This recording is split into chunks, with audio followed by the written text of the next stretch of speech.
Hello and welcome to Radio Free Nintendo. It is April 11th, or if you belong to the Colorado Rockies organization, Apparel, I guess is how they spelled it, on their home opening giveaway koozies where they misspelled the word April. And also, I think they may have put the wrong date on it, which is a doubly impressive accomplishment. This is Radio Free Nintendo. I'm joined today by Mr. Greg Leahy. Hoy, everyone. You know, with the altitude up there, you know, it's easier to get loaded or whatever. So maybe someone just had, someone responsible just had one glass of wine and it just went to their head more than they imagined. Having consumed a significant amount of beer in that park at the very top of the stands too. So extra degree of low air. Yeah, it hits quick. Also joined today by Mr. Guillaume Vayette. Hello. I'm not joined today by Mr. John Lindemann, who texted us at not quite the last minute, the last hour, to tell us he wasn't going to be able to join us. So there's no substitute for him today. You will have to go 1 week of your life without John Lindemann. Don't worry, it won't be the last one. And I just want to point out that I received no commentary on the fact that I produced a version of Operation for Dr. Mario last week, when I could have made all kinds of jokes about other things that could be the little part of Dr. Mario in question. So you're welcome. You're welcome. I could have been grossly irresponsible, and I was only minorly irresponsible. So I'm just suggesting I want my plaudits before we start episode 870 with listener mail. That's right, the number 2 segment's in the number 1 slot yet again this week. Why? Because we don't have a lot of new business. It's kind of a cool down period in gaming right now. I mean, Nintendo just released 3 more games for the Nintendo Switch Online service, and they're all weird. Every inclusion is a weird one. Guillaume, what do we got? Oh boy, Wrecking Crew 98. Yep. Let me check. Which is a multiplayer Wrecking Crew. Right. Sunsoft's amazing HEBEREKE. And yep. Super. Keep in mind, Guillaume's not describing HEBEREKE as amazing. The name of the game title is Amazing HEBEREKE, not to be confused with regular HEBEREKE. Right. And Super R-Type, which I'm also not describing. No. It's Super R-Type. Yeah, that's that again. These are I guess we have to say that about the crew as well, that they're not just wrecking. Like this is the name of the game. They are wrecking, but it's their name. Yes. Adjectives. I guess technically recking's an adjective in that context. Yeah. At least the 98's accurate. The 98 is accurate. I don't think, exception of R-Type, any of these games came out in the West before. Yeah, the R-Type's the one that's got the American box art on the update. So yeah, I mean, a lot of those HEBEREKE games after Euphoria, that was a European localization. Euphoria, like a lot of the HEBEREKE stuff, I don't remember them getting Western releases for the most part. So yeah, no surprise that's an import type of game, and part of this big HEBEREKE renaissance that's going on at the moment. That's a pretty unlikely thing to have happened. And then, it just seems like Sunsoft is firing on all cylinders right now, just trying to drown us in Sunsoft nostalgia that they're hoping exists and is out there. It feels like they're trying to force a meme right now. Like they're on a message board because we're old. And they're just like hammering this meme they invented over and over again in the hopes it catches on. Like, there's nothing. HEBEREKE is not going to be a thing. Why do you keep burying us in HEBEREKE? Also, I just looked it up. It is Japan exclusive. Its actual name is Sugoi HEBEREKE, so I appreciate that they bothered to translate the name for some reason. Yeah, because I assume there'd be nothing else translated about it, when they have these games like Marius Picross and Panel de Pon and so forth, and with the Joy Mech fight. Like, it's just the Japanese game, obviously. It's, again, it's not one of the pluses of the subscription model that you could just kind of throw these things in there and not kind of worry about having to do anything to make it sort of playable, but just see what people could get out of them. But yeah, I mean, I thought about Wrecking Crew 98 over the years because as you'd imagine, just from the title. Like, that's very, very late for the Super Famicom. But obviously, the Super Famicom did have quite a long kind of afterlife, a little bit like the way the GBA had a bit of an afterlife in Japan that it didn't elsewhere, while the DS was, obviously the DS was really successful, while the N64 was less so. But it's a similar thing in terms of the N64 was a bit more of a hard cut-off for, those of us in the West, even though there were some things that came after that, I guess. But, with some people's favorite 98 game was, Ocarina of Time. Some other people's was Metal Gear Solid, but real ones were all about Wrecking Crew 98, of course. I think it was like, it was a sort of puzzle game that was on a Japanese virtual console that I played, that I can't really remember the name of it now, but, you played as this like transparent sort of drinking bird thing that injected like paint into transparent blocks that gave it different properties and stuff. And I think, which was also very late. That was like a kind of compilation of some Satellaview stuff, but then, it was on what they called the Nintendo Power, not on any magazine way, because that was obviously an American thing, but, it was essentially with cartridges the equivalent of what they'd done with distribution for the Famicom Disk System, where you had like a cartridge that you could take to a kiosk and have it sort of flashed with a different game. And so I think both that puzzle game that I was referring to and Wrecking Crew 98 use that kind of method for distribution in some way, as well as being a boxed product. So that's kind of what was going on like late with the Super, all these weird things that kind of went on in Japan that obviously just didn't happen elsewhere. It's oh, go ahead. No, sorry. Well, if you want to talk about Wrecking Crew, go ahead. But I wanted to go back to HEBEREKE. No, I desperately do not want to talk about Wrecking Crew. So okay. I'm sorry. But yeah, like HEBEREKE, like we haven't mentioned it yet, but HEBEREKE Enjoy Edition came out just is that a directive or is that its name? Enjoy Edition. It's the name again. We're not qualifying. Okay, I just want to make sure I wasn't being told to Enjoy Edition. HEBEREKE Enjoy Edition is the release of Euphoria, the NES game, the Famicom game on the Switch. It came out on March 28th, and I heard about it on the Player One podcast, and it is the Famicom game. It is untranslated, despite the fact that we know it's been translated, and we've had access on the Virtual Console to the translated ROM. So it is the Japanese ROM with Japanese text, and then when you get to a place where you talk to someone and there's text, there's like some sort of like achievement that pops up or something, some message, some icon, and then if you exit the game and go to the kind of the overall menu, you can go and look at a screenshot of the English ROM, of the English text. Apparently that's how they dealt with it. So this is demented behavior. I have no idea why they wouldn't have put just the ROM on there, why they have the permission or whatever to have these screenshots of the translated ROM, but they don't have the translated ROM on there. But it is really messed up. The other element of it, I suppose, is because it was European only, that English version, you've got the issue of like, well, it's PAL conversion as well. So there was English text in there, but the game had been, kind of like had its timing kind of, I think maybe to like adjustments to maybe compensate for the change in speed with regard to the music and so forth. So maybe it was just, a bit to simpler. Untangle, and this was the most elegant, and I appreciate that is very much not the word to use. Probably but it was expedient.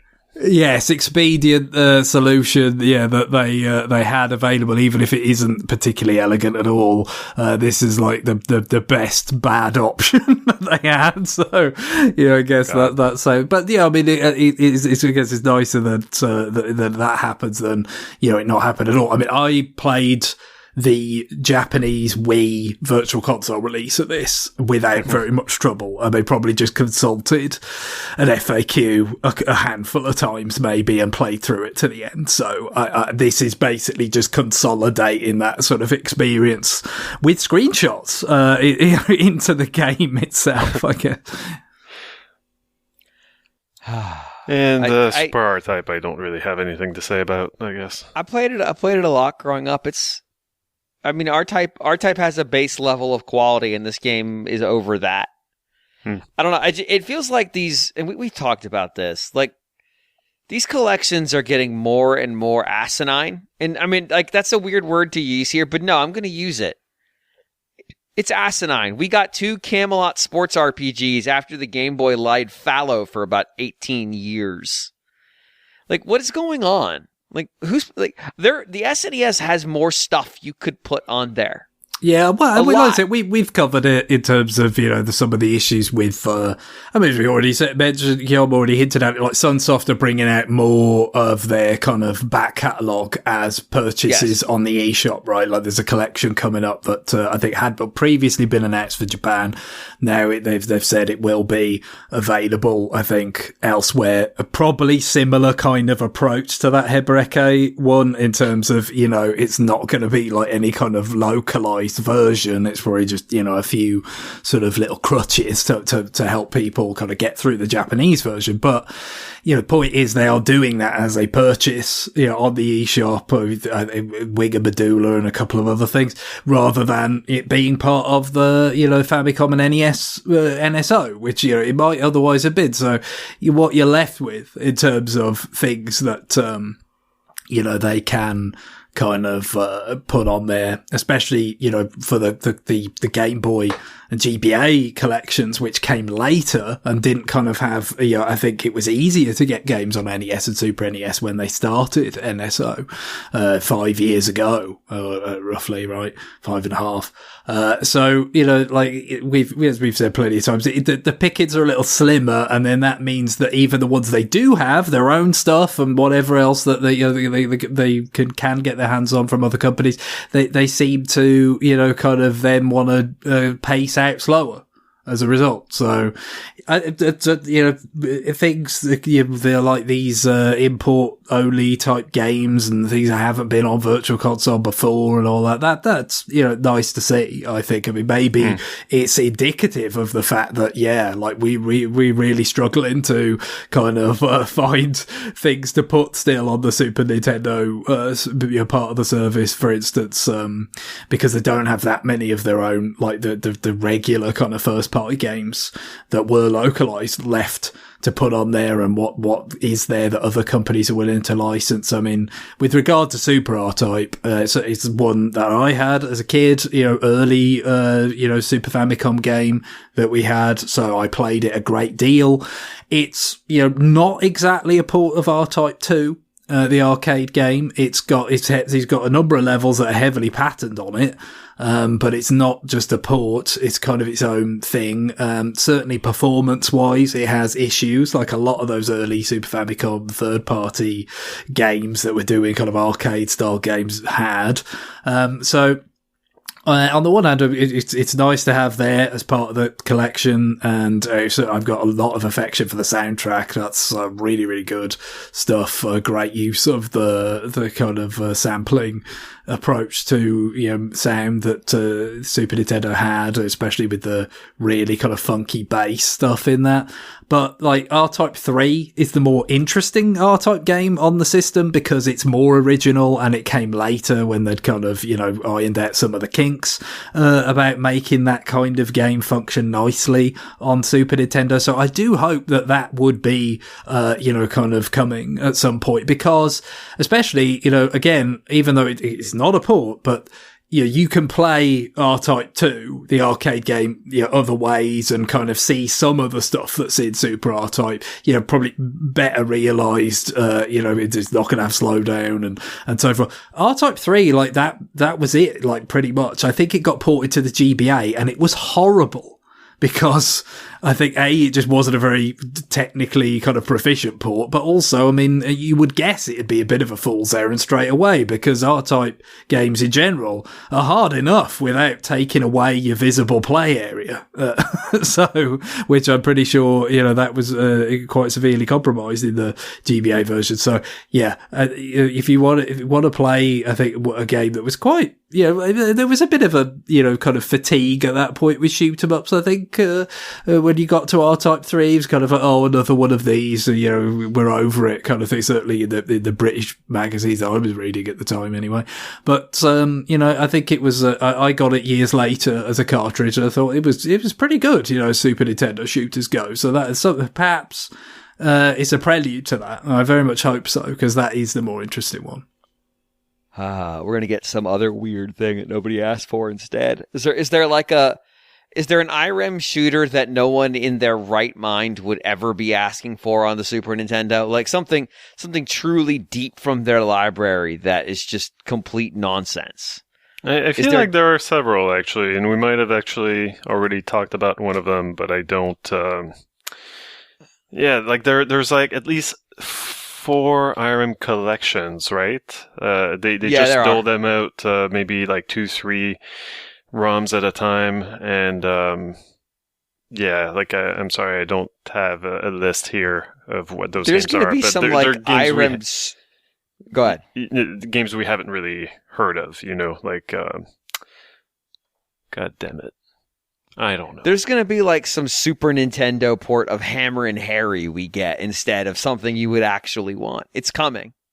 Sure. Dynablasters on the way.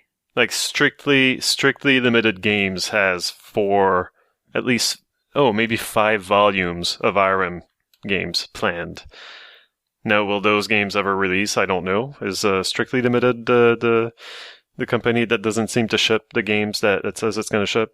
I think they might be, yeah. I guess we'll Where's see. Ninja Batman? Ninja Baseball Batman. I know. That's the one. That's the one that I really want. I played that once at the arcade, and that was a fun half hour. It's weird as shit. We're gonna end up like not getting Metal Storm and getting like Paw Man. Nobody's asking for. Yeah, that's the Metal Storm is one, an NES game that has never been on a Virtual Console release or anything like that, isn't it? That it's quite well remembered, but just hasn't had that chance to kind of come back like that. It's kind of surprising, actually. It's an interesting. I don't know that I want to play it again, but it's an interesting game that is probably made better with these of save states, to say the least.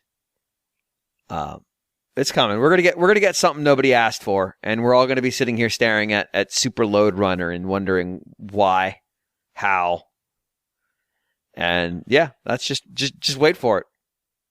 We're getting Hammer and Harry at the Ghost Building Company. I don't know. At the same time, I still pay attention to Arcade Archives releases, and sometimes I even buy them. Like recently, I talked about Konami's Mystic Warriors, I believe it was called. It was basically Sunset Riders, but with ninjas. Yep. Yeah. And never been re-released before, I don't think. No, yeah, it was. Yeah, I think it was new. Like maybe in the PlayStation 4. I don't know. I wouldn't have been paying attention to what gets released on PlayStation on Arcade Archives, but I believe, it was the first time.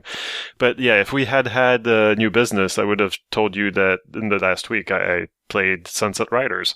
I had never played it before, and I decided, like, you know what? I'm going to spend $8 on a 1 hour experience. And boy, that was I guess I should have expected it. That was a slightly more racist 1 hour experience than I expected. Nice. But, I guess it's one of these things, isn't it? When the things that game is patterned on, It had, and the time it was made, it would have been an upset if it wasn't really, but it still is what it is. Right. I think I don't know. Like at some point, like you fight some Indians, and it's your target is Chief Wigwam, and good. It's like, what the hell? No, I don't see the problem here. What's your concern? And I wish I remember. God damn it! The voice acting, the voice samples in that game are amazing. I don't want to spoil anything. I guess go play it for yourself. Absolutely worth it. I don't want to spoil this excellent experience. Mm-hmm. Yeah, I got that off Arcade Archives because I'd heard about it over the years, and again, it was not something that had been re-released that much, probably, for some of the reasons that we've already mentioned. But again, Arcade Archives, having done a game a week for so many years now, they have since launch. They've gone places, that other kind of such like re-release initiatives had not, certainly. But it's Konami arcade game of that vintage. It looks good, big sprites, very colorful, very it plays well enough for an arcade game. Yeah, exactly. It's just in that mold. It's just not like the Turtles or the X-Men or, some of the other things that we do. Again, like, it's similar with the Ninja game, but it's just like a kind of bit more generic, I guess, if than those other games, if you really wedded to the licenses in those cases. But, the sort of craftsmanship that they were displaying at that time with that kind of arcade hardware, it's all there to be seen, so they're kind of, so somewhat insubstantial and obviously they were geared around getting you to put coins in the machine and all that, but it's you can, if you're content to kind of blast through it and have fun for a relatively brief period, in a concentrated fashion, I think it could be worth it. Well, that's what I thought. Yeah, everybody's just waiting around for what was that game called? Rocky Rodent, truly Irem's greatest masterpiece on the Super Nintendo. God. All right, it's questions. We're going to get to questions. We're going to get to some questions. And the question I have for you is, gentlemen, who wants to read the first email? I'll read it. Okay, so then the second question is, where should someone send an email if they have a question? Maybe to rfn@nintendoworldreport.com. That's a smart play. That at least gives a chance that we will see your email. It might get caught in the Google filter. We've had a recent run of those, but there's at least a chance. If you send it somewhere else, there's no chance. So, Guillaume, would you read our first email? It also is tied into our second email, which we'll pick up once you read the first one. I would gladly read it. Meowth Crossing, column Day Old Leaf writes, I've probably been beaten to the punch tenfold on this one, but the Wii U and 3DS servers ended while I was getting intoxicated at my Solar Eclipse party. Nice. Solar Eclipse Party. 2-screen Nintendo and its gray logo are over. Have you got a highlight and or a low light from the apex of control gimmickry? My dying thought might very well be the memory of getting clowned on for having to turn the gamepad back on and blow into it during Super Mario 3D World. On the flip side, making the cross-system handshake in Smash Bros. Was rad as hell. And the biggest bummer for me besides the end of Super Mario Maker might be that Smash will never, ever be on a system that fits in your pocket again. Humbly yours, Meowth. How big is your pocket? Right, yeah. I will say I have put a Switch in a pocket before. Now, would I recommend it? No. No, I would not. But I did do it. Were you bullying some kid who had? No, I think it was literally in response to an email where somebody said "Why aren't Nintendo not making a pocket-sized console?" And I wanted to prove that you could do it, so I just tried it while we were recording and said, "You can. It can be done." It's granted, it depends on the presence of you having pockets, which I understand that is not as frequent in women's clothes as it is in men's, and also B, that your pockets be comedically sized, which is a feature of cargo shorts. Yeah, or you might have a better chance if you recently lost a lot of weight in a very short time and haven't shopped for new pants yet. Having gone through that, the pockets don't really scale. So you just have big pockets on small pants. It's Right. it makes it look like you're smuggling, which I think is an extra like appreciable detail of like, no, it's just my wallet. But now you're out But trying then, to. yeah, you'd be lying. It's actually your gamepad, your Wii U But gamepad. yeah, I mean, my You're gamepad is smuggling my Wii U wallet. gamepads. Well, Switches. No, nobody's. Why would I carry the Wii U gamepad around with me? It's no good when I'm more than 4 feet from the TV. It's also quite a bit bigger just because the surround is so much bigger. The screen was the same size as the original Switch, right? But then you've got the whole, Right. big black plastic kind of around it all to be, a gamepad type of thing rather than, obviously the Switch with the Joy-Con was more compact. But yeah, it's, lots of stuff to think about here. I mean, it was the 3DS Wii U era the apex of control gimmickry. I mean, like I could think you could say some of the stuff with like Wii Motion Plus was somewhere around there. No, but it was I would mostly the same gimmicks, right? Like it was like, well, you're getting motion control back, but now with more accurate, quote unquote, force feedback. Which didn't really... Go ahead. I was going to say, I would say that this stuff's still going because these, like, a lot of the stuff that ended up in the motion control starting with Wii are now part of motion controls in VR. Right. Like, that stuff's still happening. I would say the absolute apex of the gimmickry bullshit would be in those early 90s accessories like the Sega Activator. The one where there was a ring that just shot IR up and tried to detect your movements. Right. As you like the weird accessory bullshit that only maybe marginally worked. That was the peak of this kind of stuff. And especially like with the 3DS, like there was, even more towards the back end of DS, like there was a shift away from as much of the, the kind of let's use everything with the touch screen and let's do the microphone. As much with the microphone. I mean, there were examples later, like the pipes in Spirit Tracks and stuff, but it calmed down, didn't it, as it went on? And then when you transition to the 3DS, it was still nice having the two screens, and it was often quite a bit of utility in that, but it was less of the kind of let's draw things, let's blow on the microphone, it kind of settled down a bit. And now, obviously with the Wii U, it felt the need, to try and justify the presence of the gamepad and, what it could do a bit. So, yeah, and it did have some of that more gimmick type stuff early on. And then, well, it was pretty dead after it was early on. So, yeah,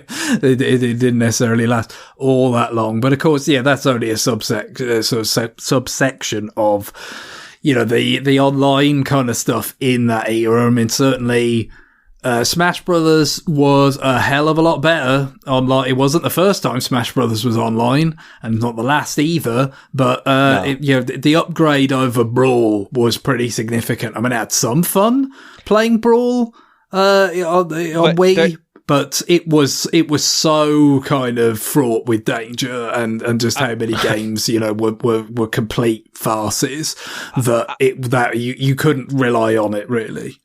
I mean, remember, there was a multi-month RFN subplot of have James and John's Wiis decided to talk to one another around Brawl, that the answer was always no. That for whatever reason, both of us could connect to the rest of the cast, but not to each other. And we confirmed with screenshots that we both had the right codes. They just never saw each other. Truly bizarre. So that's the thing, I suppose. The kind of the Wii U 3DS kind of Nintendo Network ID kind of era. There's plenty of kind of complaints and things that you could have about it, but there was no doubt that it was a significant upgrade over the sole like kind of individual friend codes for each game era of the Nintendo Wi-Fi connection. I mean, whatever problems they were learning. whatever problems it had, it was a major upgrade in that regard. And then, yeah, like I said, something like Smash Brothers is tough to make work online well, like compared to something like Mario Kart. And that's the thing, like Mario Kart Wii was much more reliable than Brawl in terms of just like, can I like play random people online and have fun? Like Mario Kart Wii was much better than Brawl in that regard, but that's because of the nature of it as a racing game. You can kind of cheat a little bit, keeping everyone synced up, and it just works a lot better. But yeah, even I'd say when you got to Mario Kart 7 on 3DS, I mean, like definitely there was an extra sort of appeal of just like, now you have a portable Mario Kart again, but whereas Mario Kart DS was online, it was so kind of limited in terms of, I think it was only like 4 people. And like you had the snaking problem at a certain point. Well, that's all that everyone did. Now, of course, Mario Kart 7, I've mentioned it quite a few times. You had the woohoo problem where there was just like a big exploit in one of the tracks. And so if that track came up in the track selection voting, like it would win because there would be people who would want to use the exploit, and you just get sick to death of playing the damn thing. And of course, yeah, with 3DS early on, it took a while before there was patching functionality. You know, the system wasn't really designed seemingly like immediately to have that built into the architecture. So that took a while, but you know, at least it was fixable eventually, again, compared to, you know, previous like, games in the Wi-Fi connection era. Like, I can think of like Mario Strikers Charged on Wii. Quite fun to play online at first, but once people had like certain exploits down and ruthlessly kind of used them, and then, you know, pretty soon they were the only people that were online, and there was no way to patch it or balance it. Well, you know, that was pretty much dead at that point, you know. So the fact that at least, you know, we'd entered it, and it's so quaint to be talking about this as like something that's like an improvement, but it was like the fact that they could actually go into games and start, you know, kind of addressing some of these balance issues and help keep them, you know, kind of thriving and viable for longer was a pretty, you know, all the way up to now when they, you know, kind of switched them off. Obviously, I'm sure you know, the participation was mostly pretty modest until maybe a bit of an uptick at the end, but you know, like that was a new era for Nintendo at the time. Yeah. I you know, I'm trying to think of like what my highs and lows were with the online for the 3DS and Wii U. I'm pretty sure the highs are probably probably Smash for Wii U.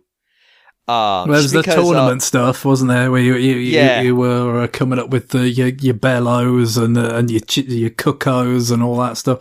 So mine was Kirby with the stopwatch. I mean, Jigglypuff with the stopwatch. Yes, with the down B, and it was very effective until I ran into Greg. Because I assume you suspected bullshit was going to be on the menu. But 2, Yoshi is not particularly tuned to be susceptible to that particular gimmick. I like, the thing is with some of my playstyle with Yoshi is, because Yoshi's a good character for being like well, the way I use him is very defensive. Like, I kind of park myself on the edge of a stage and just jab people with the eggs from a distance. And then if people get close, they run the risk that I'm going to eat them and shit them off the end.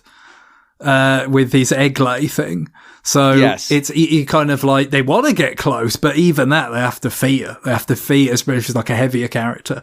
But the kind of the trouble with Yoshi sometimes is getting KOs, right? You can do damage, you can kind of avoid damage, but can you get people out if it's like a score game and it's predicated on picking up points? But one of the ways you can kind of do it is that, you know, he's pretty good at getting up in the air, and you do that tail flick up to get people out cheap in midair. Yeah. And that game that you set up was like, no, this is what I do. I go up and get people. Yes. In this case, stopwatches. Yeah, that was very made it. Yeah. So I just slowed everything down. Yeah, that was the gimmick, was just like, I was just going to keep hitting the stopwatch on people and then down B, because most of the time with Jigglypuff, down B fails. It's really finicky.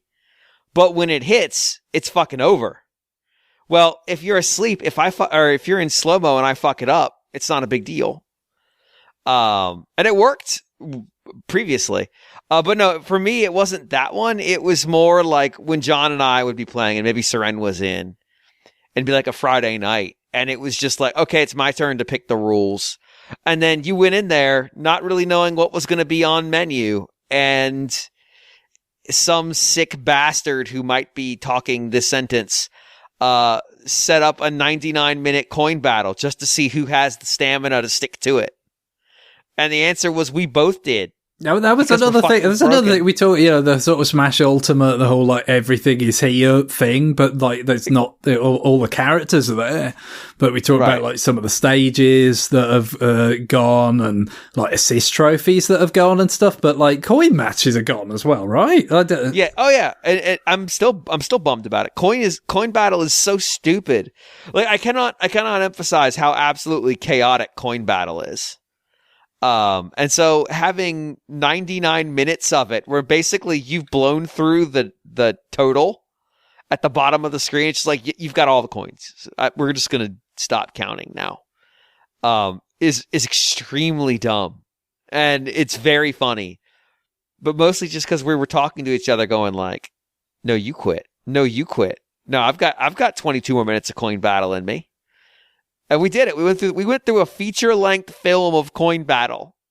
Because fuck you, I'm not quitting. And like that kind of pettiness was really fun and stupid.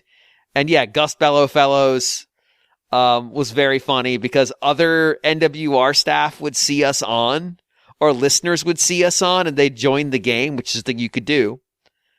And they would be dropped into the middle of the Callous Pokemon League, which is a stage that's particularly suited to being knocked out by the side of the stage, or just being forced out because it's flat ground over there, and also there's effects pushing you in both directions.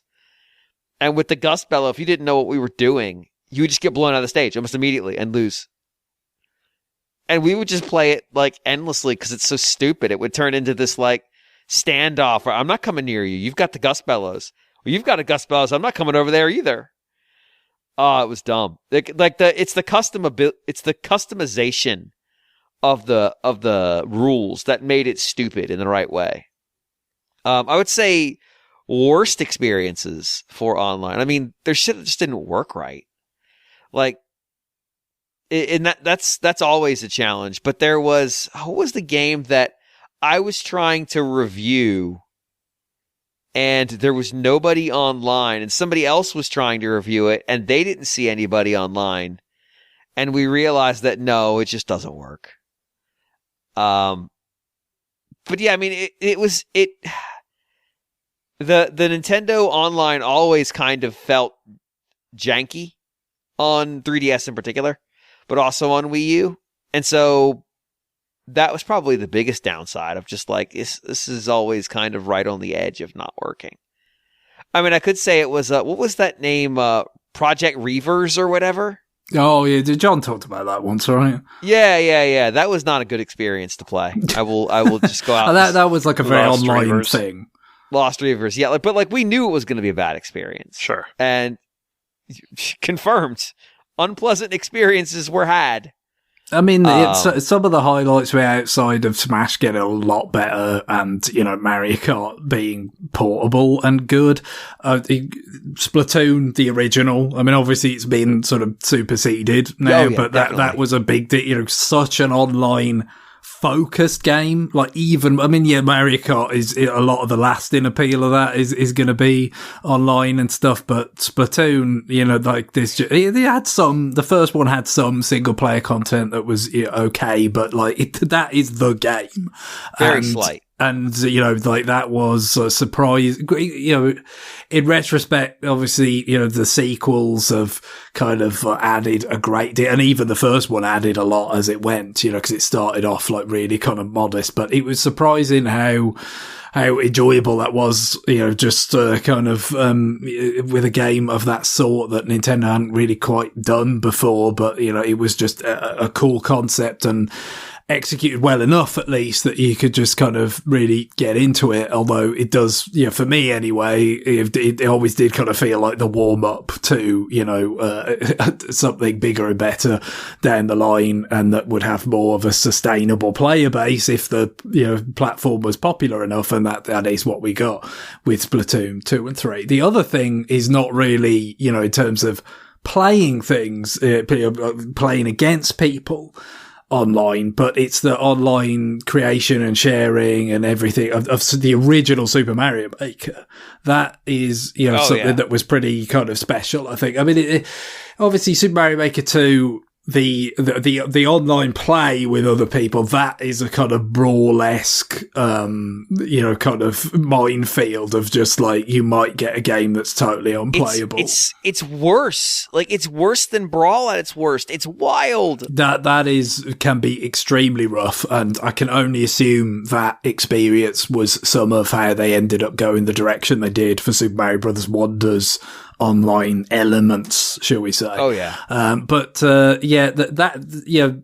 was, obviously you didn't have any kind of online play like that for the original Super Mario Maker. It was just kind of the, making levels, posting them, kind of seeing how people reacted, seeing how people played, like all of the feedback you got about like where people were dying and stuff on the level, and, discovering levels and all that. And of course, Super Mario Maker 2 has a lot of that, even more cool stuff, like more ability to create like, a succession of levels in what the super worlds they called it and stuff like. So it's not like Super Mario Maker 2 like totally dropped the ball or whatever, but some of it's just like Mario Maker had already done it.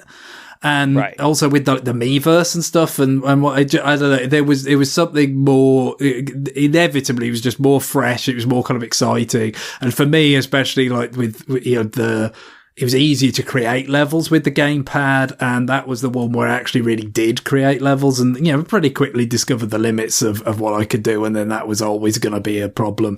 For the second one, I was always going to probably not make as much and just play.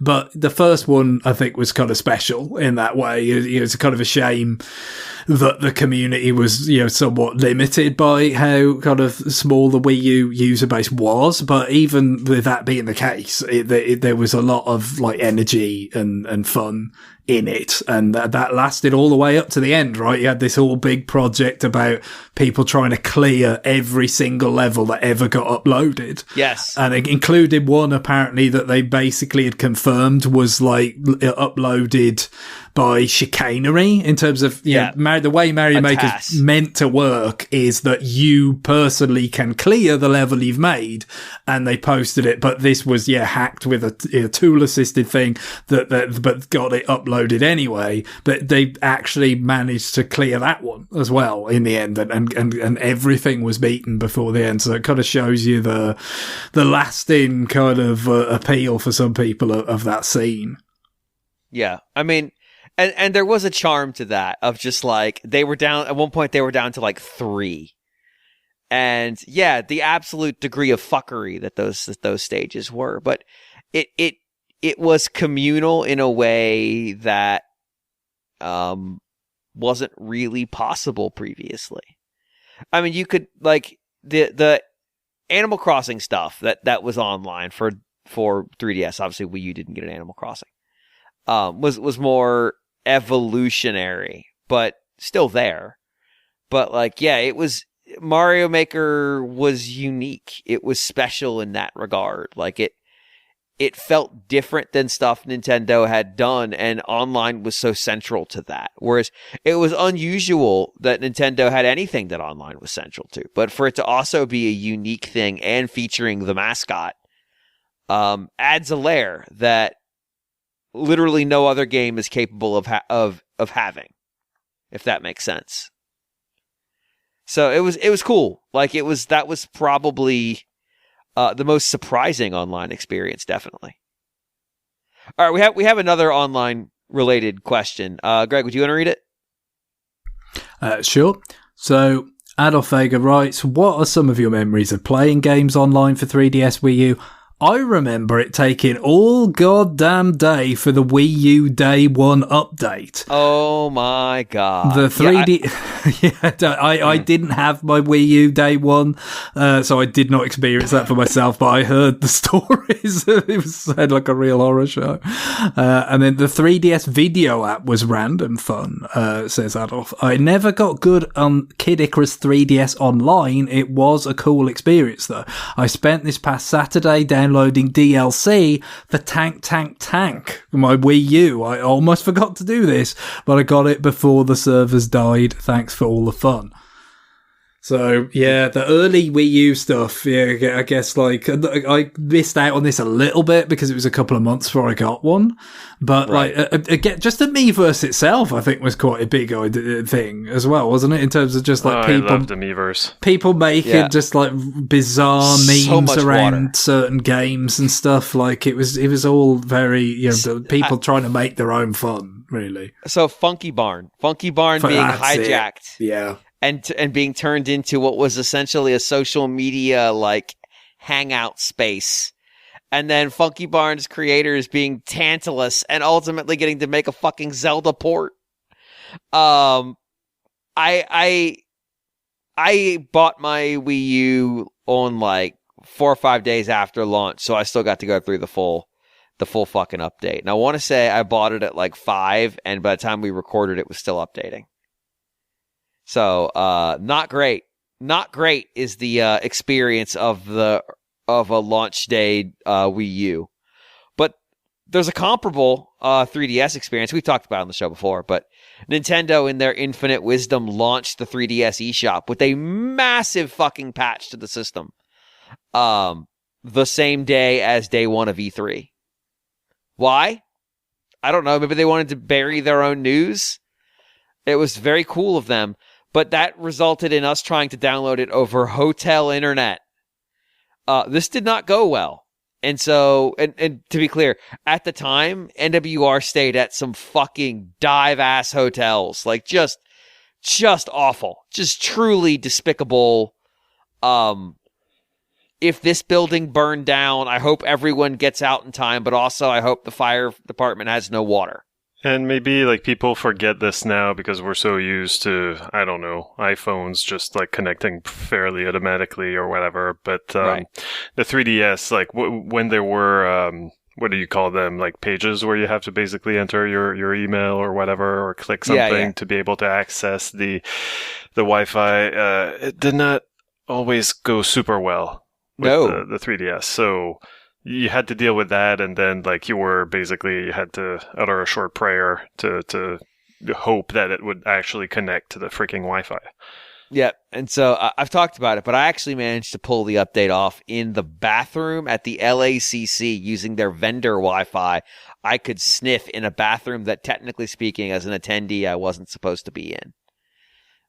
And that was the first Wi-Fi I got that 3DS could connect to, and had any kind of download speed that week. And so by the time I had to do another Street Pass clearing, because that was also a thing we had to do, it had finally updated and also had drained the battery. So when we went to the Nintendo of Europe event later, I didn't have any 3DS power. That was cool. Love that. It was awesome. So I couldn't Street Pass. That original model as well, the battery life on it was just not good. It was garbage. Yeah, oh yeah, it was real bad. It was real no good. But yeah, launching that during the first day of E3 was a choice. A bad choice. A terrible fucking choice. But they sure made it. I mean, granted, it affects a very small number of people. But from a pure PR standpoint, like, you would think you would want to wait until, it's not going to get completely swamped by news.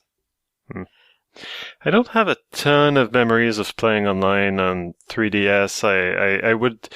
I would give up on games fairly quickly once I realized that I wasn't really interested in improving and keeping playing, like, the same games over and over again. And like, one of the things, like, I thought that with Mario Kart 7, oh, surely I will stick with this one. But then there was that one weird bug on that one track where once, like, this bug was discovered that it could give you a leg up. Basically, it could warp you. The aforementioned woohoo problem. Yeah, like I said, they did fix it eventually, but it took a while because the patching architecture just wasn't there. Yeah, and by the time that it got patched, I had lost interest. Like, I was not in the habit of playing that game online anymore, so that went by the wayside for me. And then Kid Icarus played a little bit, but outside of the few times that we were in person together, the NWR crew at PAX and stuff like that, I didn't really play online. I would play with the ad hoc connection or whatever it's called. Yeah, because it was fine. I guess there's one other one that we haven't talked about that we should, which is the origin of I'm using tilt controls, which is just now a phrase that like I've found that I just say it in my day-to-day life sometimes when I'm just expressing exasperation. That was not in the Mario Kart Wii originally? No, that was the Mario Kart 8.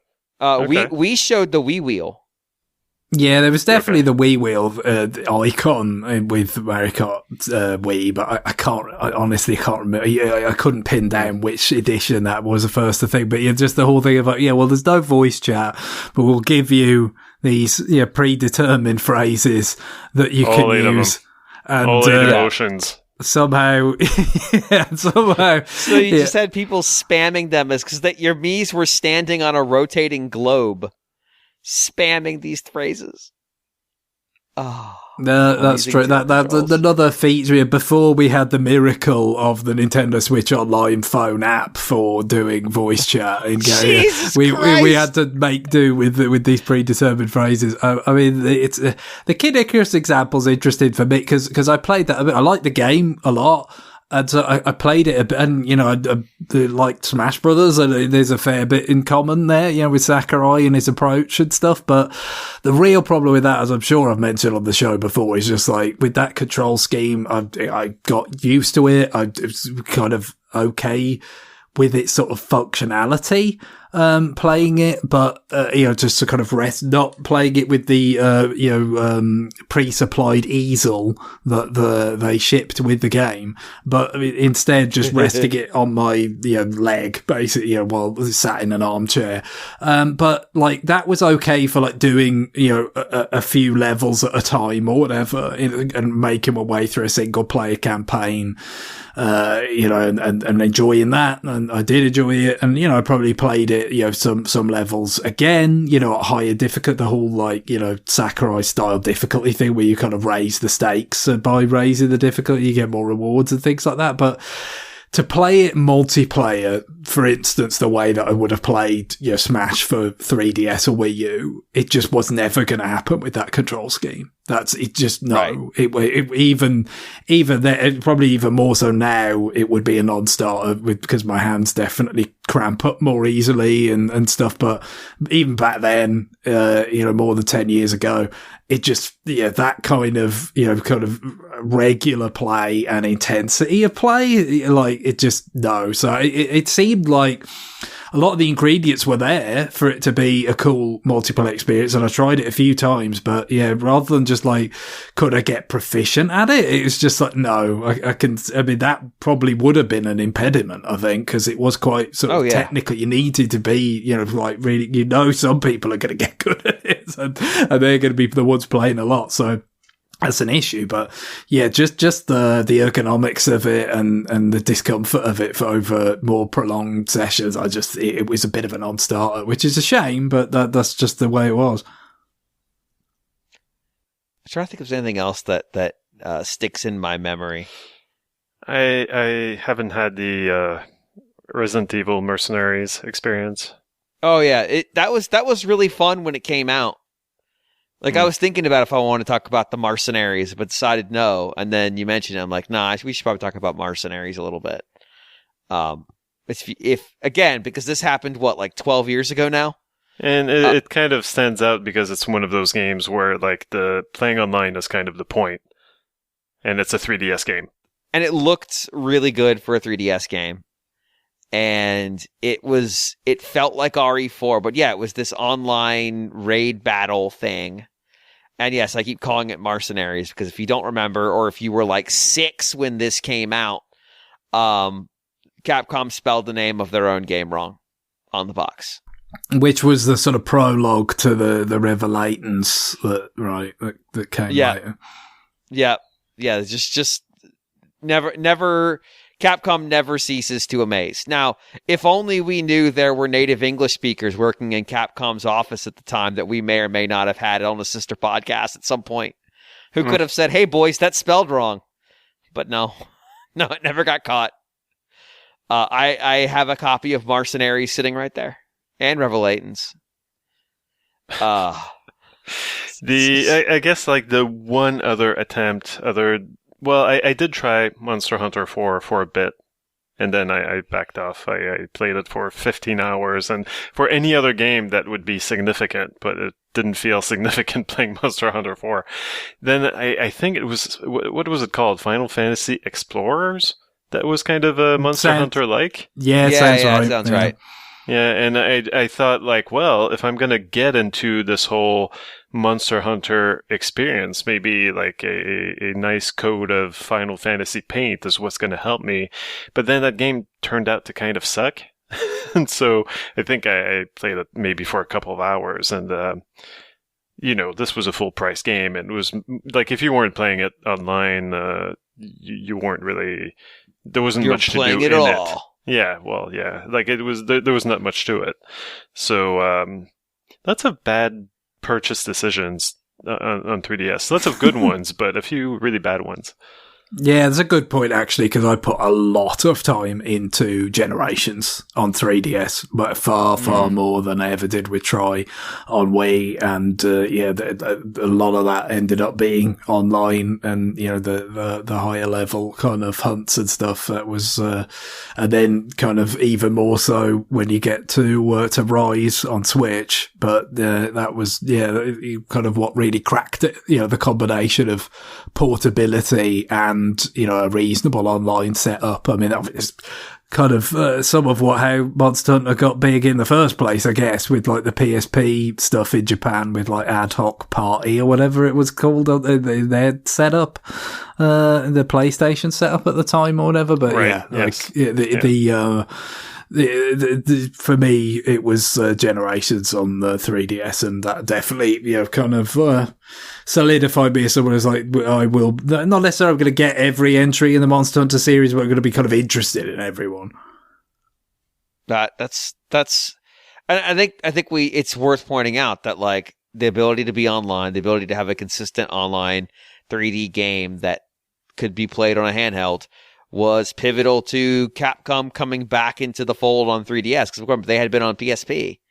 And it would have been very easy for them to just stick with Vita, and may have actually made that system marginally alive, despite its name. Yeah. Nintendo, we talked about this a little bit last week about when Nintendo gets a little bit, is backed into a corner. It will, then it'll like throw some money around to, like get some, exclusive support and all that. And I mean, they did that with Monster Hunter, right? And because I'm pretty sure that's the whole genesis of the, Circle Pad Pro thing, the salad tray thing, and the Frankenstick, whatever you want to call it. Like all these like names for that. But the point is, that helped secure Monster Hunter for that generation. And that also, as much as we talk about Mario Kart 7, Super Mario 3D Land as being, very pivotal in their ability to turn things around, certainly when you're looking at Japan, Monster Hunter was a big deal, and it sort of simultaneously took something away from the Sony ecosystem, made it all the more, I mean, you look at the way Sony handled Vita in the end, it just seemed like, they weren't that invested in it. They weren't. They beyond, the first tranche of games, just, we've got an Uncharted game, we've got the, Little Big Planet or whatever, like just, a series that, people associated with Sony first party games that had been on PS3. After that, they just kind of walked away. So maybe it was always going to have a problem in that regard, whatever happened with Monster Hunter or anything else.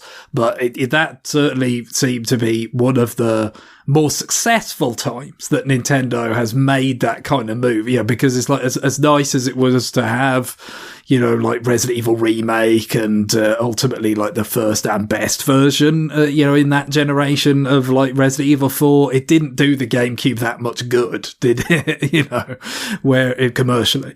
Whereas, right. 3DS, I think it did it a lot of good. Yeah, I think at a minimum it hobbled their number one competitor in Japan, which set them up. Well, now granted, it was just in a better place as well, from a market standpoint. So there's part of it, but I want to say, and I'm not 100% on this, but I want to say that Capcom gave Nintendo feedback on the hardware explicitly for the purposes of, if you wanted to have Monster Hunter, this is what needs to be in the device. So like it is inextricably linked to the fate of that system in a meaningful way. All right. I think we've covered the online for now. It's dead now. RIP. Tilt Control in heaven. Nintendo Wii U Online and 3DS. That was Nintendo Network, I believe. Right. Should we mention that so a group of enterprising hackers have... Sure. Go for it. Offering, yeah. Well, there's something I haven't really actually read about that much about it. I've seen the stories being shared by people who have hacked their hardware, but Pretendo is a thing. Yes. That you can connect if you've got a hacked 3DS or Wii U. You can go and enjoy, perhaps if you can find people, so some online games. So go forth. Yeah, essentially, it's the ability to stand up servers to effectively act as the replacement for the backbone of the Nintendo online services that are now no longer available. It's not this Pretendo thing is not going to give me back my Miiverse, though, right? I want to say there is a project that is attempting to revive the Miiverse. Ooh, which I mean, how else will we know how good the water is without it? Right. I mean, with the slow decline of Twitter. I wasn't that slow. Yeah. I opened it up on my phone today and realized I hadn't opened it since last month because it was showing me stuff from like the end of March, and I'm like, oh. Yeah, sometimes ongoing and slow are interchangeable, and sometimes they're not. It's true. It's dead. Now it's just a shambling corpse. It's slower than I would have expected, though. I thought Twitter would have been buried at this point. Oh, yeah. I mean, there's a weird, like, the machine continues to move in spite of the fact that there is significant damage collectively. Mm-hmm. Maybe some of the stupidest impulses were reversed after the absolute calamity that was the first 6 months. Who could say? All right, I'm going to read an email. We said Mihaly, right? I know we've just come up before. We had that discussion before. I don't remember the conclusion. Okay, well, I'm going to go with Mihaly writes, "Hello, RFN crew. Our source for AI replacement therapy." I don't even know what that means. Like, contextually, I don't know what that means. Are we being replaced with AI? Or are we replacing AI that erstwhile would replace us? Well, I read it as a source of therapy. For being replaced by AI. We are the palliative. Sure. Oh, that's ominous. If RFN is your source of palliative care, I hope things are looking up for you. This is the best I can give you on that. I am dumbfounded, yeah, us too, as to why more Nintendo Switch games do not support analog triggers. Now, I know the Joy-Con, nor the Pro Controller, natively support this ability. However, the GameCube controller does. This controller already has a fairly wide adoption within the Nintendo user base due to its continued inclusion in Smash and its availability in retail. There is at least one racing game that does support the GameCube controller's analog sticks, Grid Autosport. They actually even support the Labo wheel and pedal. Other games like WRC Series at least allow for an analog-like experience by allowing the player to configure the thumbstick for this purpose. Finally, there is a third-party controller like the 8-Bit Do Doe, I don't know, 8-bit Doe, I guess, Mm-hmm. who build Like Nintendo, into their controllers analog triggers. Why can't more games support this functionality? Really, it's quite bizarre and unnecessarily frustrating. So, I mean, the long and the short of it here is just not that many people have analog triggers. It doesn't come with the hardware that everyone has. It doesn't come with a Switch, so it's not going to be supported in any kind of it's not going to be widely used. Yeah, I mean, like I would challenge the assumption that the GameCube controller is widely in use among Switch owners. Like the GameCube only sold like what? How many million? 20? No. About 21, I think. 21 and a bit worldwide. Compared to the Switch, which is about 18.5 billion. I mean, you did have, I guess, the fact that, certainly for many years, Wii was out there and had GameCube controller ports, and, maybe a bunch of people might have picked GameCube controllers up for, like playing Smash Bros. Brawl or something. So, like, the controller had a life, especially through Smash, with Melee being the most popular game on the GameCube system. It kind of had this afterlife, but still, I mean, your point's taken. And of course, after Wii, you needed an adapter to use. They did make one. For like again, Smash was really the kind of vector for all this. But you had to have an adapter to do it on Wii U. They did make new GameCube like Smash controllers for both the Wii U game and Smash Ultimate. I have the Smash Ultimate one, not the Wii U one. But like they're not that. It can't be that widely in use, and then even some of the people who do have them probably just don't use them because they're like old controllers, they might have worn out or something. My GameCube controller's in rough shape. It's and of course also, I mean, like the kind of analog trigger functionality in Melee, right? Like you did have it with the shield, right? There was something about how like much you depressed the trigger affected the size of the shield that you put up. Is that? It's been quite a while since I played. Something like that. The size and the strength or something. Yeah, so like it did, but of course, again, because the subsequent games were not designed around the expectation that people would have that, they took that out. Even though you could, play the game, play Brawl, play the subsequent games after that, even with a GameCube controller, you didn't get that, kind of ability anymore because like it would be different from the people that don't have analog triggers. So again, it's kind of like, well, yeah, you can play with a controller that has analog triggers, but when it's not expected that people will be doing that, you're not going to get very much that's designed around it, even in a series where you had this very famous, very popular entry that had already done it, that had set that as some sort of baseline of expectation for some people. They took it out. Yeah, I mean, I think the issue is multifaceted. Of even if there are multiple controllers on the market now that do support the ability to do analog, they're all going to be different. Like the advantage of the GameCube controller having analog and being the controller with analog is that if you were designing your game around it, the experience is going to be the same person to person.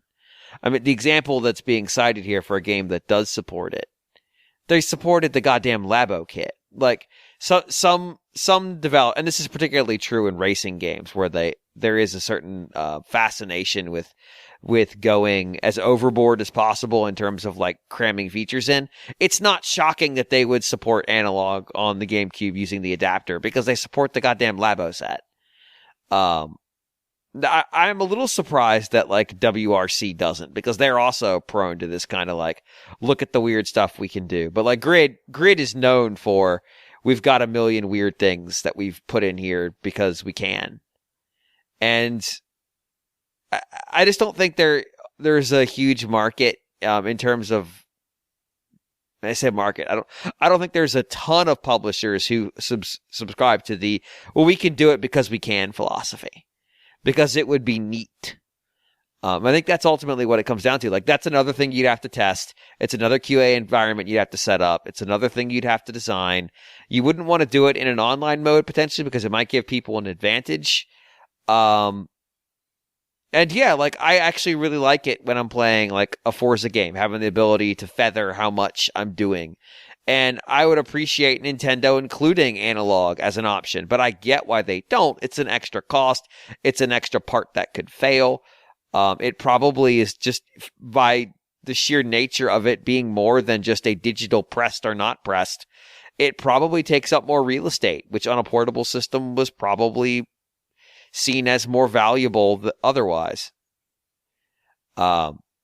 Yeah, I always it's slightly off topic, but I always thought it was a very, very odd decision that you would, on the one hand, like, I get that you want to try, okay, you know, we got a new controller, we got new hardware, you want to put new things in it, right? To say, oh, look, you know, they're doing things you couldn't do before in the old hardware.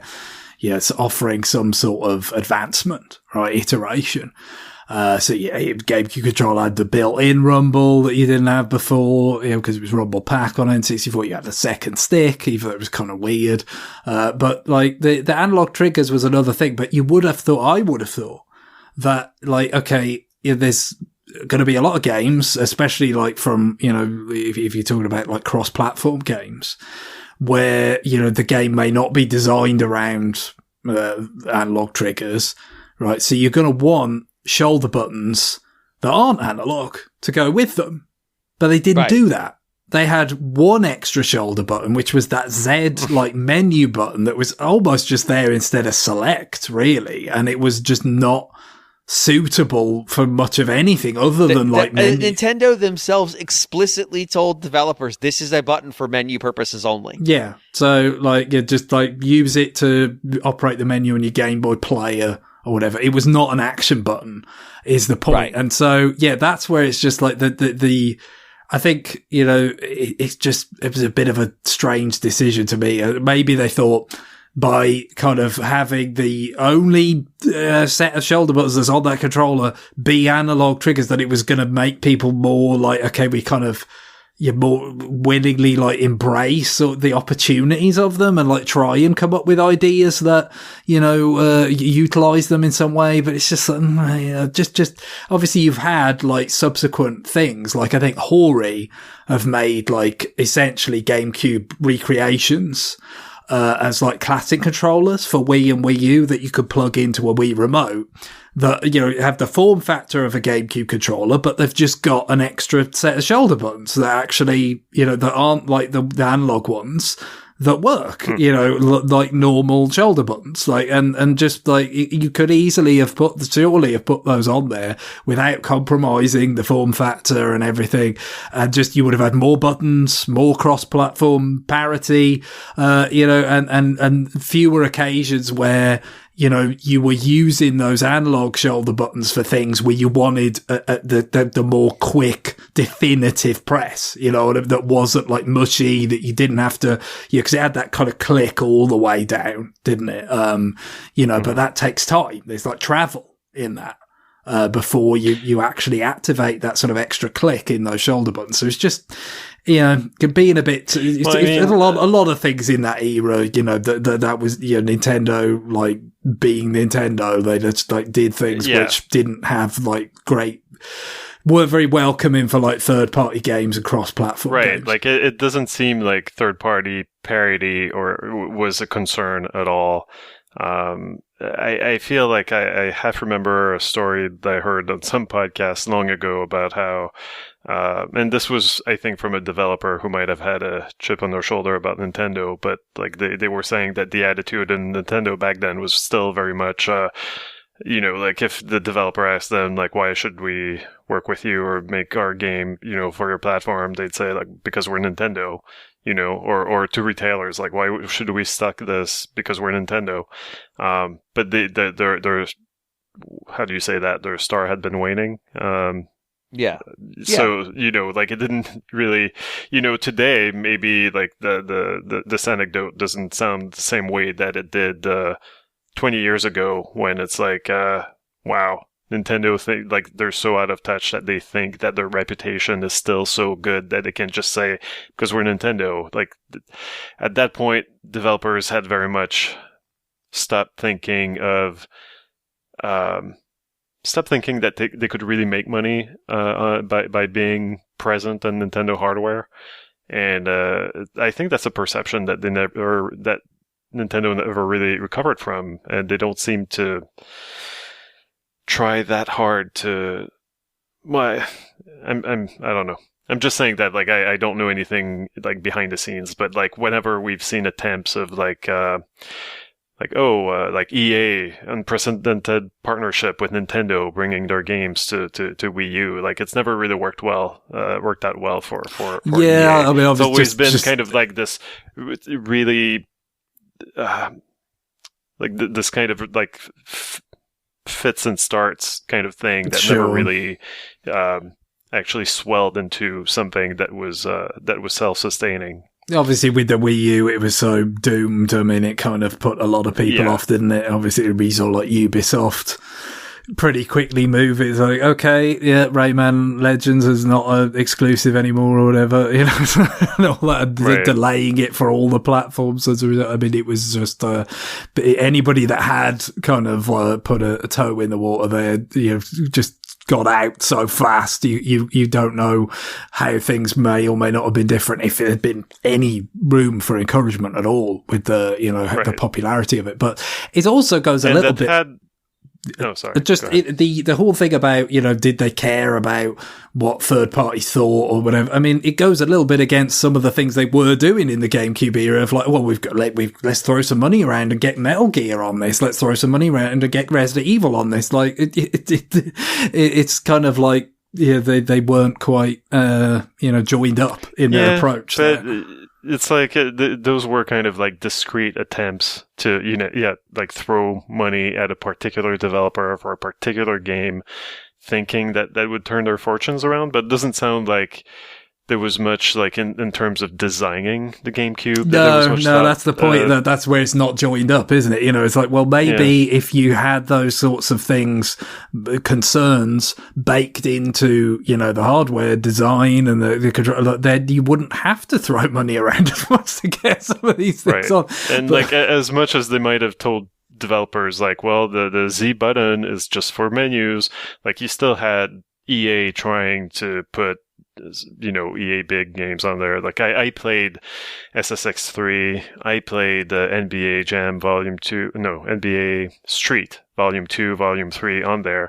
And those games on the PlayStation 2, on the Xbox, they used all the buttons, the shoulder buttons, all 4 shoulder buttons. And so you were already kind of handicapped playing the GameCube version where so you were missing buttons, so you had fewer options for like the variety of tricks that you could pull off playing games like SSX3 on the GameCube, but also it was uncomfortable. Like I did it, but today, like I was also like in my 20s and I didn't, you know, I guess like I would just power through the pain. I didn't mind, and I feel like I wouldn't do that anymore. But like you had to hold down those analog triggers really hard, as you've mentioned already. But like especially playing those games, like you had to twist your hands in a certain way to be able to hold the Z button and the analog triggers, and so you were using your major fingers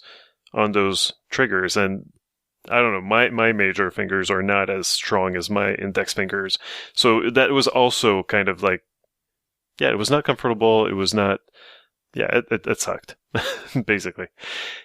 My train of thought, I'm tired. I'm sorry. It's just, well, I think the biggest thing to take away from it is obviously with the analog triggers thing, is just like, you know, however much, you know, the email kind of goes into some of the things where, you know, it can be a good fit with a game, where it's a nice feature to have.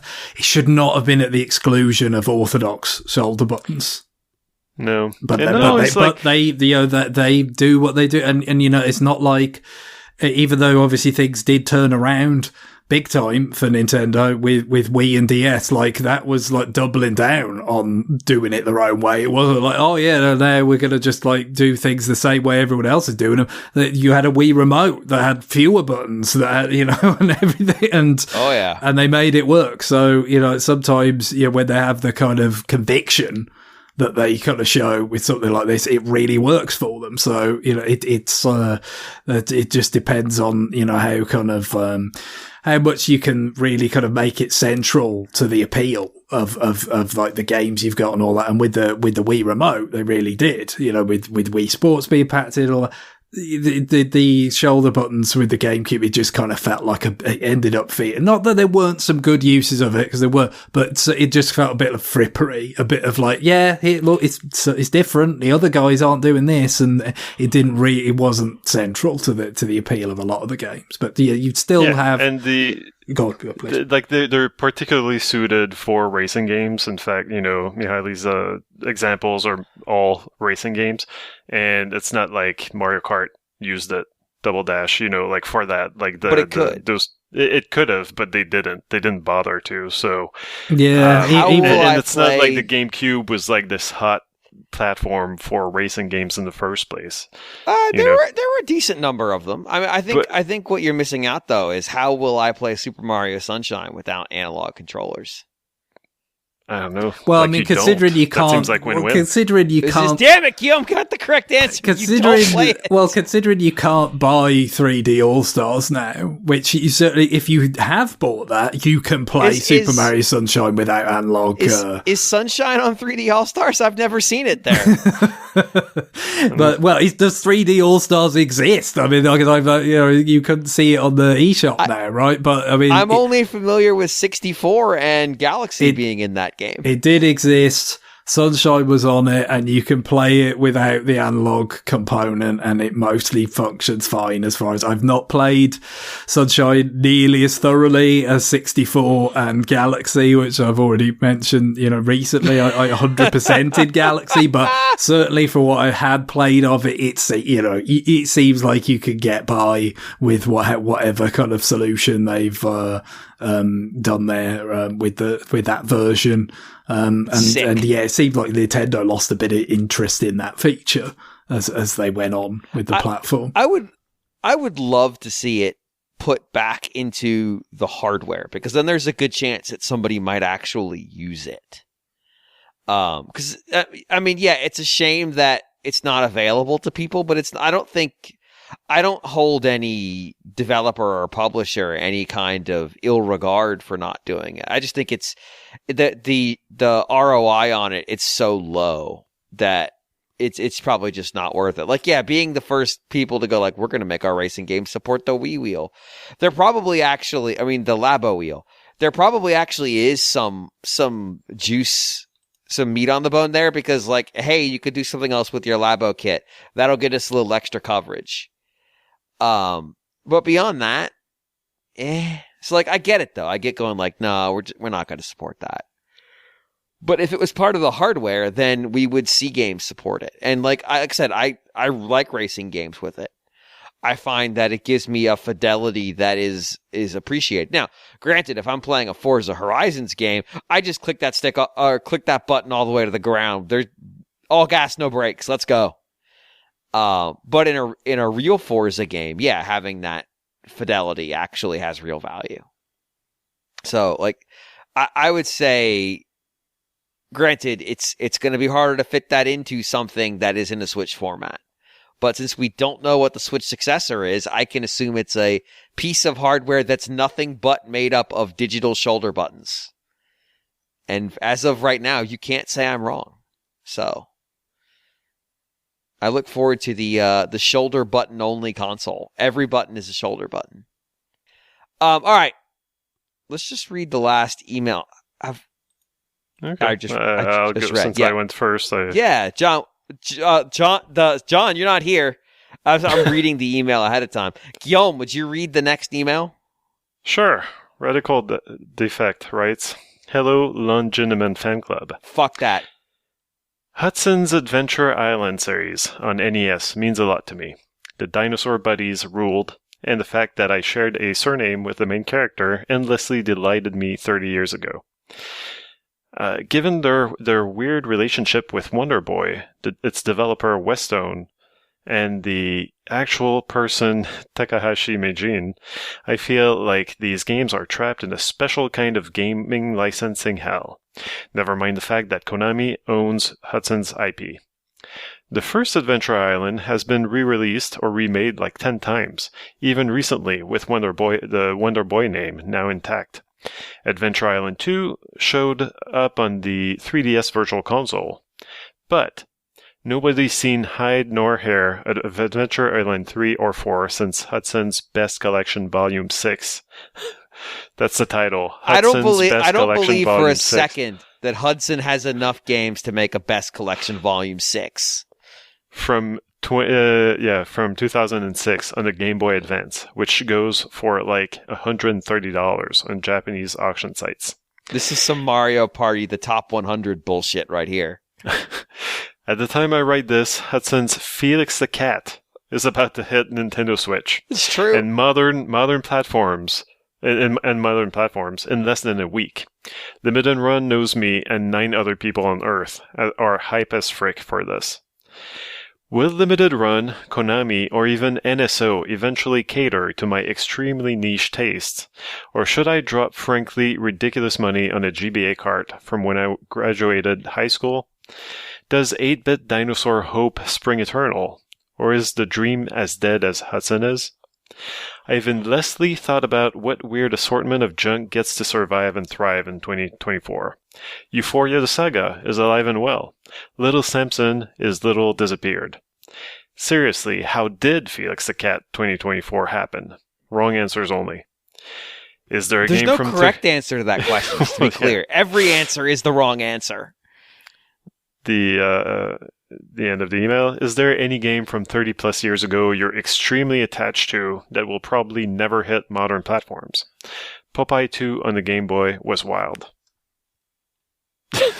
So I have an answer for Popeye 2 on the Game Boy. I have an answer for part of your question, which is just this week a new tranche of analog pockets were released that you could go buy, and then you could be like John Lindemann and go to your local thrift store or bazaar and definitely find a copy of the game that you're looking for to play.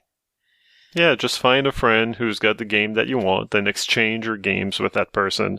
Yeah. And if that person happens to have dumped their game online, and them sharing it with you means that they've made it free to download for everyone, then that's a good friend.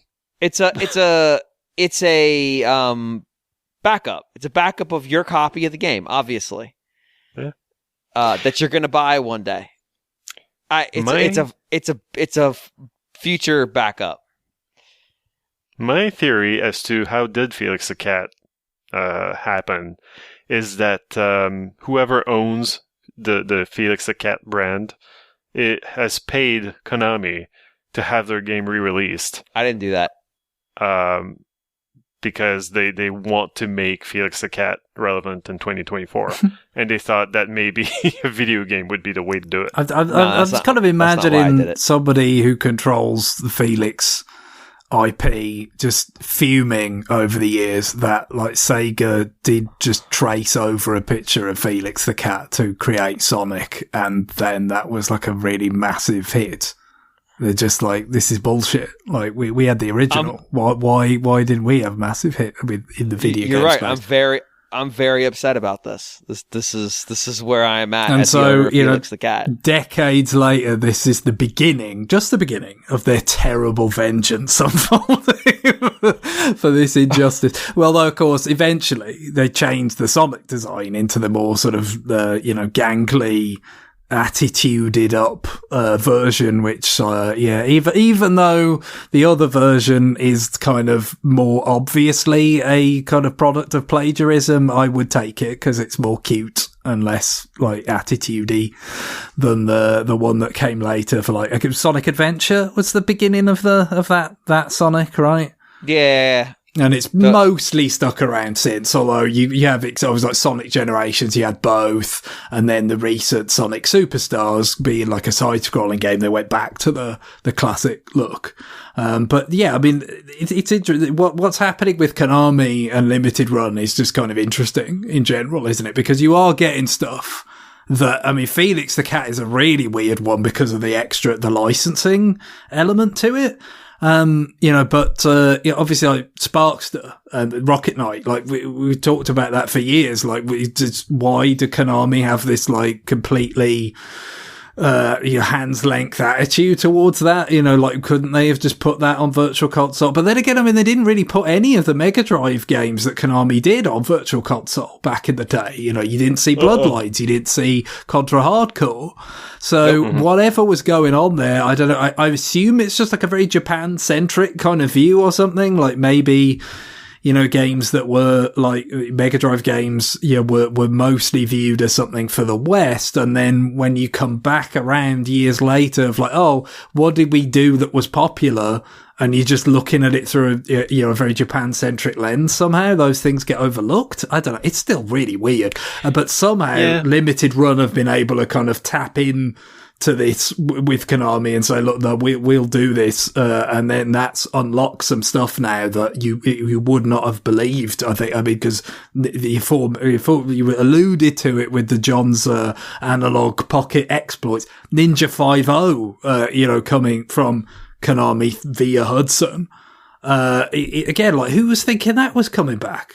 Right, but right. I feel like it's so we're focusing on those old games being ported, but I think it's just one part of a larger kind of change at Konami where they rediscovered the fact that they owned video game properties and that people seem to be interested in them, and more importantly, maybe seem to be interested in making new games with those properties, or and so they're trying to do a little bit what Nintendo has been doing by just like lending out their IP. We've had Way Forward come up with the latest Contra game, but also it just got announced, I think Vampire Survivors will have some Castlevania content and Contra as well, wasn't there? I think it was also Contra. No, you're right. Contra content is being added. Castlevania was too obvious, wasn't it? I guess but Castlevania is being there are no vampires in Vampire Survivors, so that's part of the joke. But the Castlevania, at the same time, it was announced that Castlevania content was going to be added to, or the Dead Cells studio, or the studio that split off from the Dead Cell studio. Some of those people, I think, are working on some Castlevania thing right now. Oh, okay. Yeah. Sorry, after you already had a Castlevania Dead Cells crossover as well. Yes. Yes. Not forget. So, true, absolutely true. Konami compared to the real nadir of it, where it's like, no, we just do Pro Evo / eFootball, and Metal Gear, and health clubs. Metal Gear and health clubs, like that's it, and patchy slots or whatever like that. There was a period where they really did seem entirely disinterested, almost with everything about the gaming space, other than those little carve outs. So it's certainly not their kind of legacy stuff, but.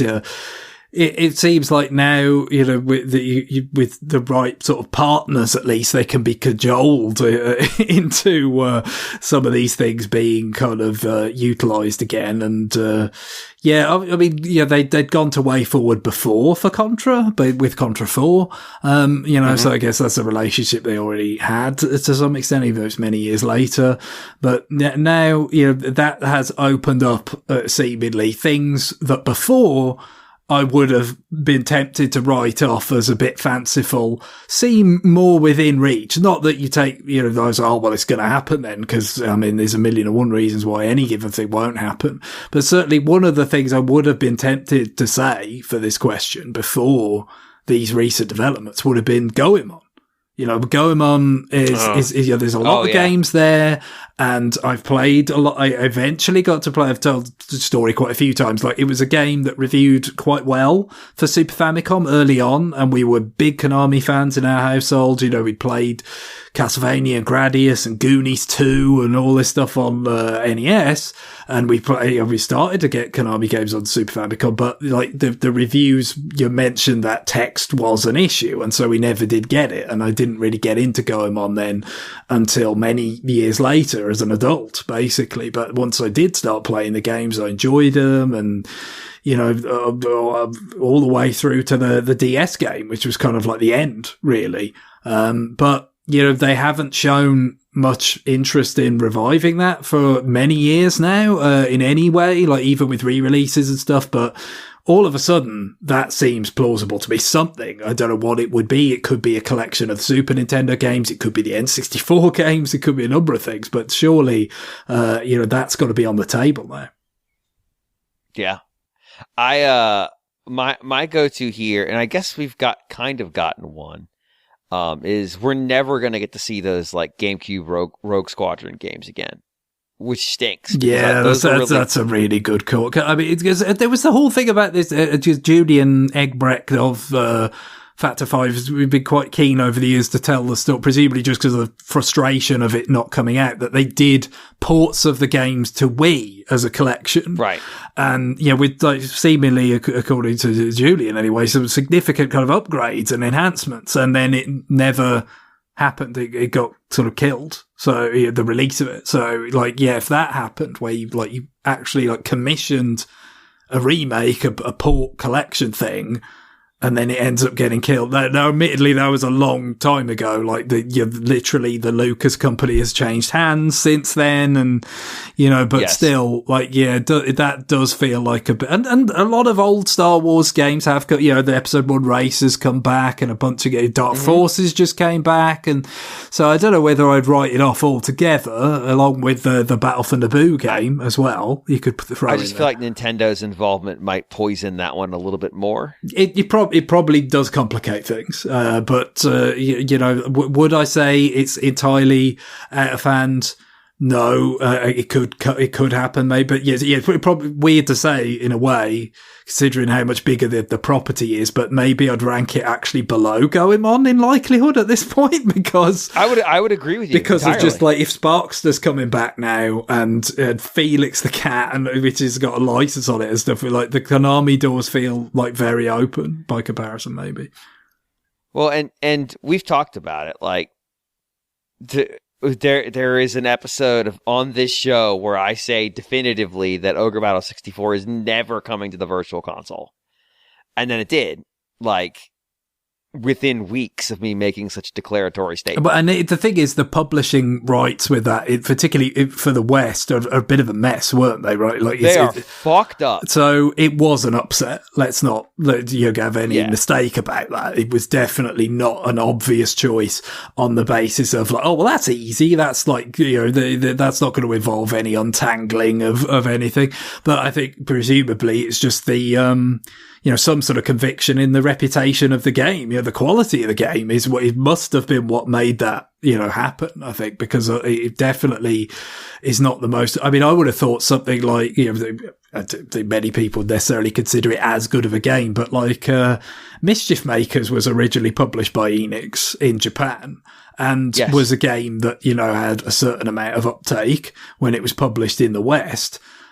So, like, I would have thought Mischief Makers would have been more likely than Ogre Battle back then, you know, but it definitely would have been. That's not what we got. We didn't get Mischief Makers, we did get Ogre Battle, so. Yeah, it's one of those things where it's like, okay, somebody did the work and I'm stunned. But also, they could put it on Wii U as well. But by the time it came to Wii, I assumed they already knew Wii U was a thing and probably just settled the rights for both at the same time.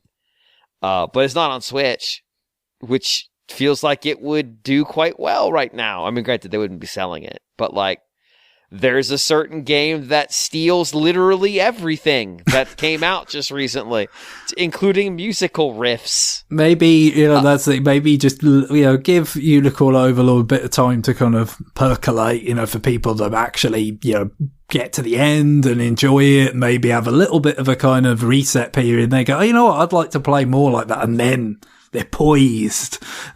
Hey, did you play that thing? We haven't got any announced N64 games ready for the end. It's a blank slate for what will come next to the expansion pack as far as N64 games go. So who knows? It could be right at the top of the list for all we know. Yeah, I like that this question is really what's the anti-Star Fox 64? Yeah, that's always coming back in 64. That's always coming back in one form or another. I mean, with Star Fox 2, I mean, what sort of an upset was that? I mean, that was crazy. Well, originally, because it was like, you're going to have to buy the Super Nintendo Mini or whatever that thing was called to play it. Yeah, the classic Mini. It was like, you sick fucks. What are you doing? But then, that is on, and all those FX chip games that were absent for so long and, did get on, not all of them, but, a good few of them got onto NSO now. And Star Fox Stunt Trace FX and Yoshi's Island, of course, the main one. No, exactly. So you have these sort of areas that seem like they're kind of locked off for whatever reason. It might be technical, it might be rights, it might be, and then they do unlock eventually for whatever reason. It might be somebody's just hard up for content at a given moment, or somebody just cares and is in the right. Like this was my favorite game, and I'm in the right position. Yeah, to make it happen. someone motivated. So I mean, the whims of limited run games are kind of difficult to disentangle. I mean, on the one hand, I think making Sparkster and Rocket Knight, those games like available again is like, yes, that is, that's good work. That's the kind of thing that, if that's the way that we can get a company like Konami to actually share them with people again, like, thank goodness there's somebody out there that can do that. And then on the other hand, there's like, well, let's acquire the rights to Plumbers Don't Wear Ties so we can make that available again. Someone needed that was the call for help. Here's the thing about the Felix the Cat games, the collection. It's 2 games. It's a Super Nintendo game and a Game Boy game. They're both terrible. Which makes it even weirder. And it was like $23. You wonder, again, is that like the make weight in some sort of broader deal or something? You know what I mean? Like, it seems difficult to justify on its own. Somebody was going to have to pay Universal because they own the Felix character. That's what I mean. It's just like, is there some piece of it somewhere that like, okay, well, yeah, this that squares this circle, because it's hard to see it so much on its own merits, but still, I guess the point is like some of the weirdness of it does make it, because that would be, I mean, not that I would like desperately love with it back on NES, but I mentioned playing Goonies 2 when I was a kid, and that's the kind of thing that you would think maybe years ago that's got no chance of coming back because of the Goonies license. And it's not, I don't think it was like the hugest seller, that Konami had on the NES or anything anyway. But yeah, I mean, if Felix the Cat's in play, like, Goonies 2 could come in. It's a weird kind of game. It's, I mean, we got that Bill and Ted collection. Yeah, also from Limited Run, I believe. Oh yeah. I mean, I guess at least Bill and Ted had a kind of revival as a property with the new movie, right? So I assume that was the catalyst there. Yeah, but those games are even worse than these ones. I mean, because I think especially they're a company that sells physical stuff. So I mean, a lot of the people that buy it are buying an object more than they're buying the games. So like you can kind of get around that, certainly.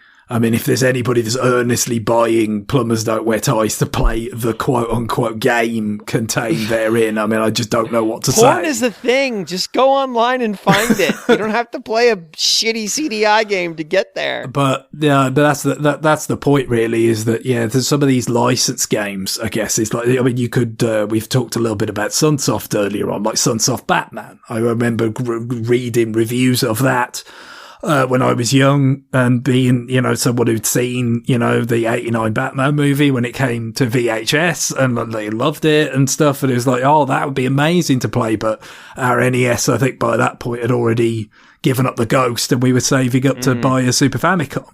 But that's never come back, as you might imagine, because it's licensed. And yeah, I mean, especially like dealing with whatever, Warners have got going on with Batman at a given moment is probably like, tough to manage when you're only going to sell however many copies of a retro game. So again, I mean, it'd probably have to be something where it's like, okay, here's a deluxe physical edition that goes along with it that people are going to buy because it's like a bit of Batman 89 memorabilia on top of the fact that it's a video game. But maybe, but that could come back. I don't know how amazing it actually is as a game, as having never played it. And, like obviously the bar for licensed games back then, like you had some good ones, but a lot of them were really poor. So like when one was not as bad, maybe it got like a bit of a favourable treatment. It had great music. Yeah, that's for sure. Well, Sunsoft, I mean, they pretty much batted 1,000 on music, right? They didn't miss very often. But I remember it, like it was good. It played well, but sometimes it was really hard. And so it would feel unfair, to just die because you missed a jump and you fell into some spikes. There are way more spikes in Gotham City than in the movie. And so that's mainly what I remember. But also it had kind of this wall jumping mechanic that worked much better than the usual wall jumping mechanics of the time. But you still had to... It was touchy, like it was, but it's a good NES game. Talking about that game reminds me of like those Sega, like Batman Returns games that, I remember watching a friend play through it and getting to the penguin at the end and just always dying and being very frustrated, probably threw his Genesis controller at the wall, several times because of it. He had, anger issues. But you don't say. Yeah, anyway, but I've seen people like Greg Sort on the Player One podcast talking about the game and kind of being like trying to redeem it a little bit because it's got a bad reputation. But when you know what the game expects of you, it's a little bit better. Like it was very much focused on going through the levels using... It was almost like a boy in his blob in that way, like using the right gadget at the right time. Also, you don't have unlimited gadgets, so have fun. It was that type of design. But anyway, sorry, I'm digressing on that because like another unlikely collection I find is those Jurassic Park games. Yeah, Again, absolutely. Run. And at first it looked like maybe the Sega developed games would not be on there, and then they were included, and I was happy about that, and then I never bought that collection, and I don't plan to, but I'm glad that they were in that collection, because they were probably more... They were not great games, but they were more interesting than the Ocean stuff. Anyway, sorry for having rambled on that. No, you're fine. You're good. My thoughts when I think of 30 plus games, 30 plus years ago games that I'm extremely attached to that will probably never hit modern platforms. My thought is that 30 plus years is too far back. Back then it would have been NES or Game Boy games for me, and most of those games were not very good, and so I'm not especially heartbroken that I'm not going to get to play run them. Games. That might encourage them. Yeah, what was the worst game you owned? They'll put it on a collection. Mortal Kombat 2 on the Game Boy. That's a good one. I am challenging limited run games to make a limited run collection of Bugs Bunny Birthday Blowout. What about a collection of the shitty Game Boy ports, or maybe Game Gear as well, of fighting games? Oh my god! No, put them all on there. Yeah, portable fighting game arena. It's a licensing nightmare because you've got to have like Killer Instinct and Mortal Kombat and Street Fighter and all this stuff. But I mean, you put them all in one place finally. The contamination zone. I don't think did Street Fighter ever make it to Game Boy? Yes. I'm pretty sure it did. I feel like I've seen screenshots, but I never actually saw the game. I need the Tiger Electronics versions of Mortal Kombat. Simulated screen smearing. The one game that's kind of close-ish to that 30 plus years ago thing is Tetris Attack. Now, we did get Panel de Pon on the NSO, and I'm happy about that. But Tetris Attack with the Yoshi makeover, never re-released as far as I know, outside of Wait, no. Never re-released. Yeah, that's right. Yeah, that's right. Yeah. And but the fact that Panel de Pon is out there helps. Because, of course, there was also, Puzzle League. Yeah. And so there was that. There was also Pokemon Puzzle League, of course, but I did not like the Pokemon version because the music sucked. But Panel de Pon has the same music as Tetris Attack, and I think that's probably the main thing that I guess that I look for in a version of that game.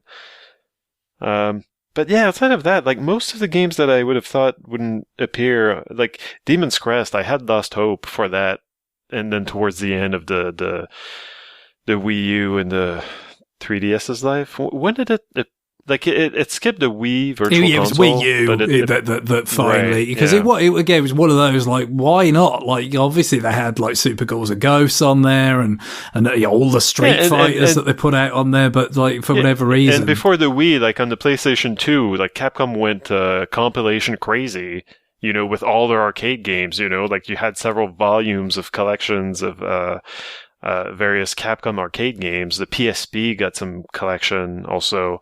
And then, we did get a bunch of Capcom stuff on the Wii VC, but yeah, why not Demon's Crest?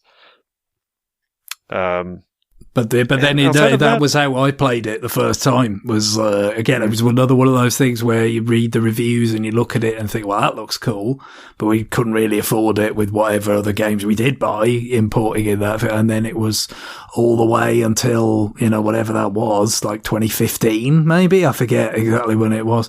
That came out and got to play it, and you really enjoyed it. That's the thing, because I think we had an email. Somewhat on this topic, I don't think we actually covered, but sometimes when something is, kind of famously rare, or like you missed out on it for years, and it can be very difficult for it to live up to that, isn't it? Mm-hmm. Like it's like, this game, that hardly anybody played. So it gets like, people pay lots of money for it on eBay or auctions, as was kind of mentioned, in the email there, and all that. And then it kind of gets hyped up, and then it can't live up to it. But I mean, I think Demon's Crest lived up to it pretty well. It was a damn good game. Another one that was like that was when I finally got to play Rondo Blood.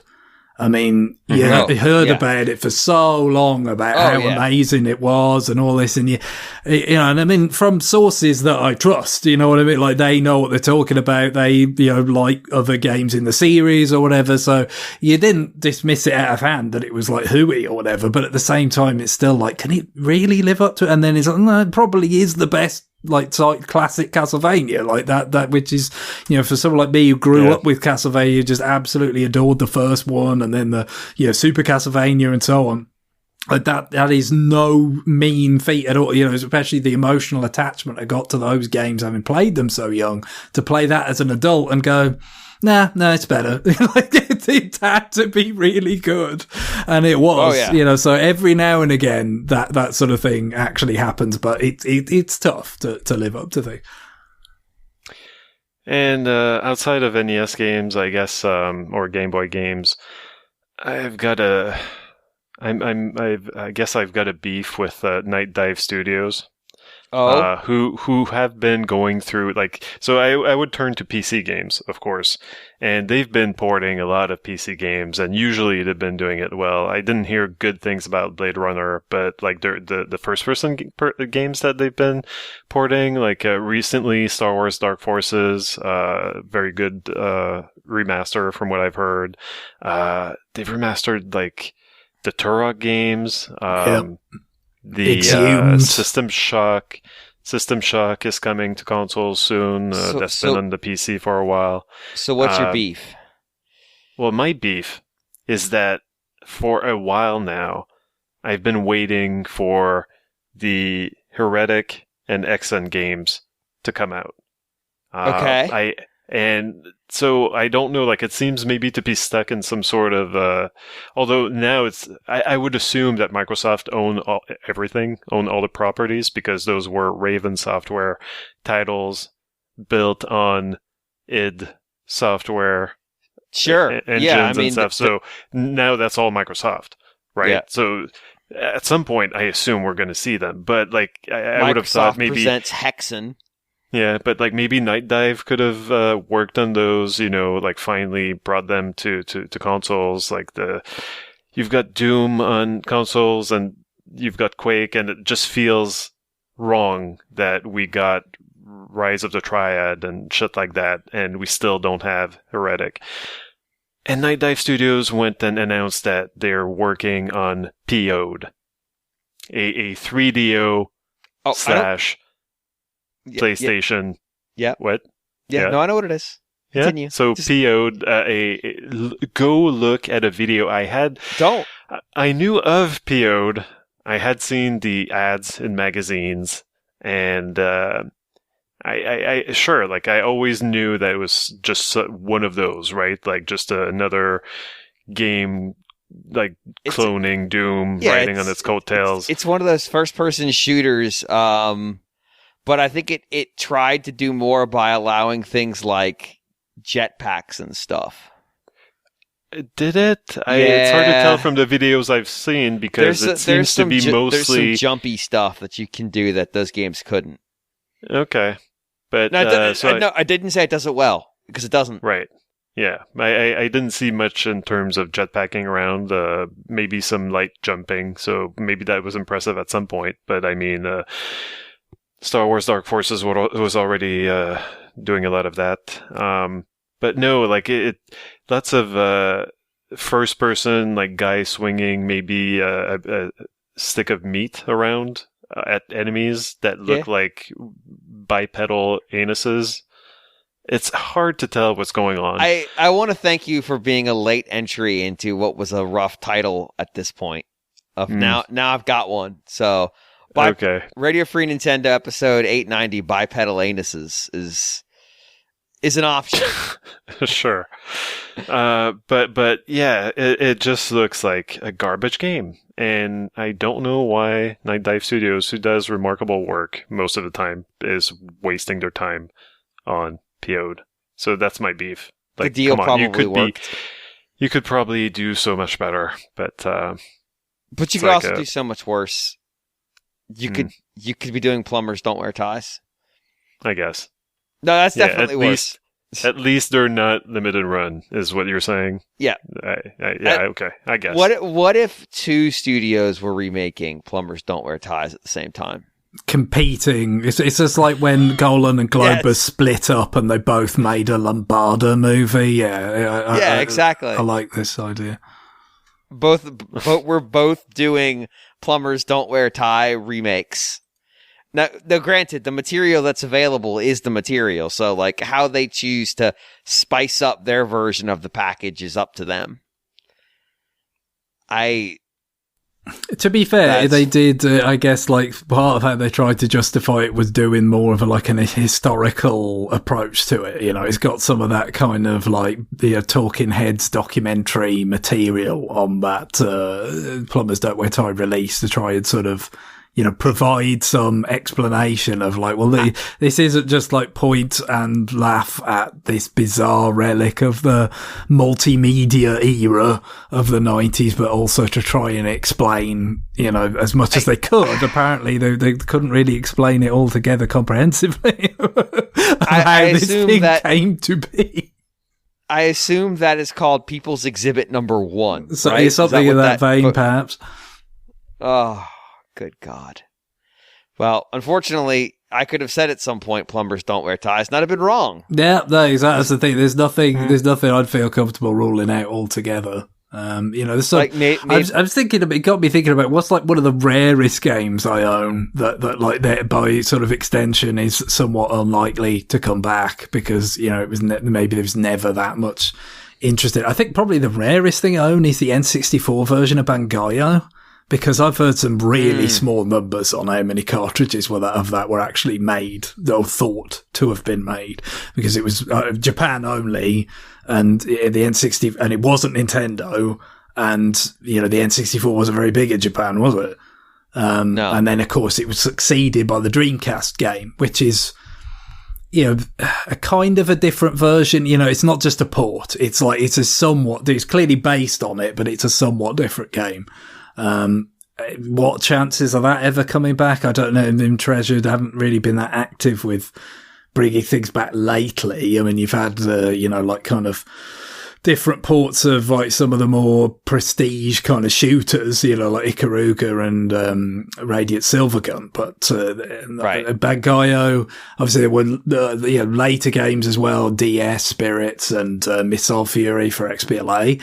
But yeah, it's I wouldn't say I'm deeply attached to it. I quite like it. Again, it's one of these things you hear it's so rare and all that. So, but I mean, I've kind of had somewhat calibrated expectations for it because a lot of people kind of, I think, do prefer the Dreamcast version. But, I don't have a Dreamcast. I never have had one. I knew someone that had that game for Dreamcast. But, I didn't get to really see it in action or whatever. But I played the N64 version, was somewhat pleasantly surprised. It actually, like, functions quite nicely on that. So obviously, it's kind of baked in the game, like when you just uncork this omnidirectional attack of missiles, that it just stops and then gradually picks up speed again as the N64, struggles to deal with it. But it is like very much designed around that. So it kind of, the gameplay still works, and it's quite a different game from Spirits, which is all about little micro puzzle challengey kind of things. It's kind of more like actual, like longer form levels,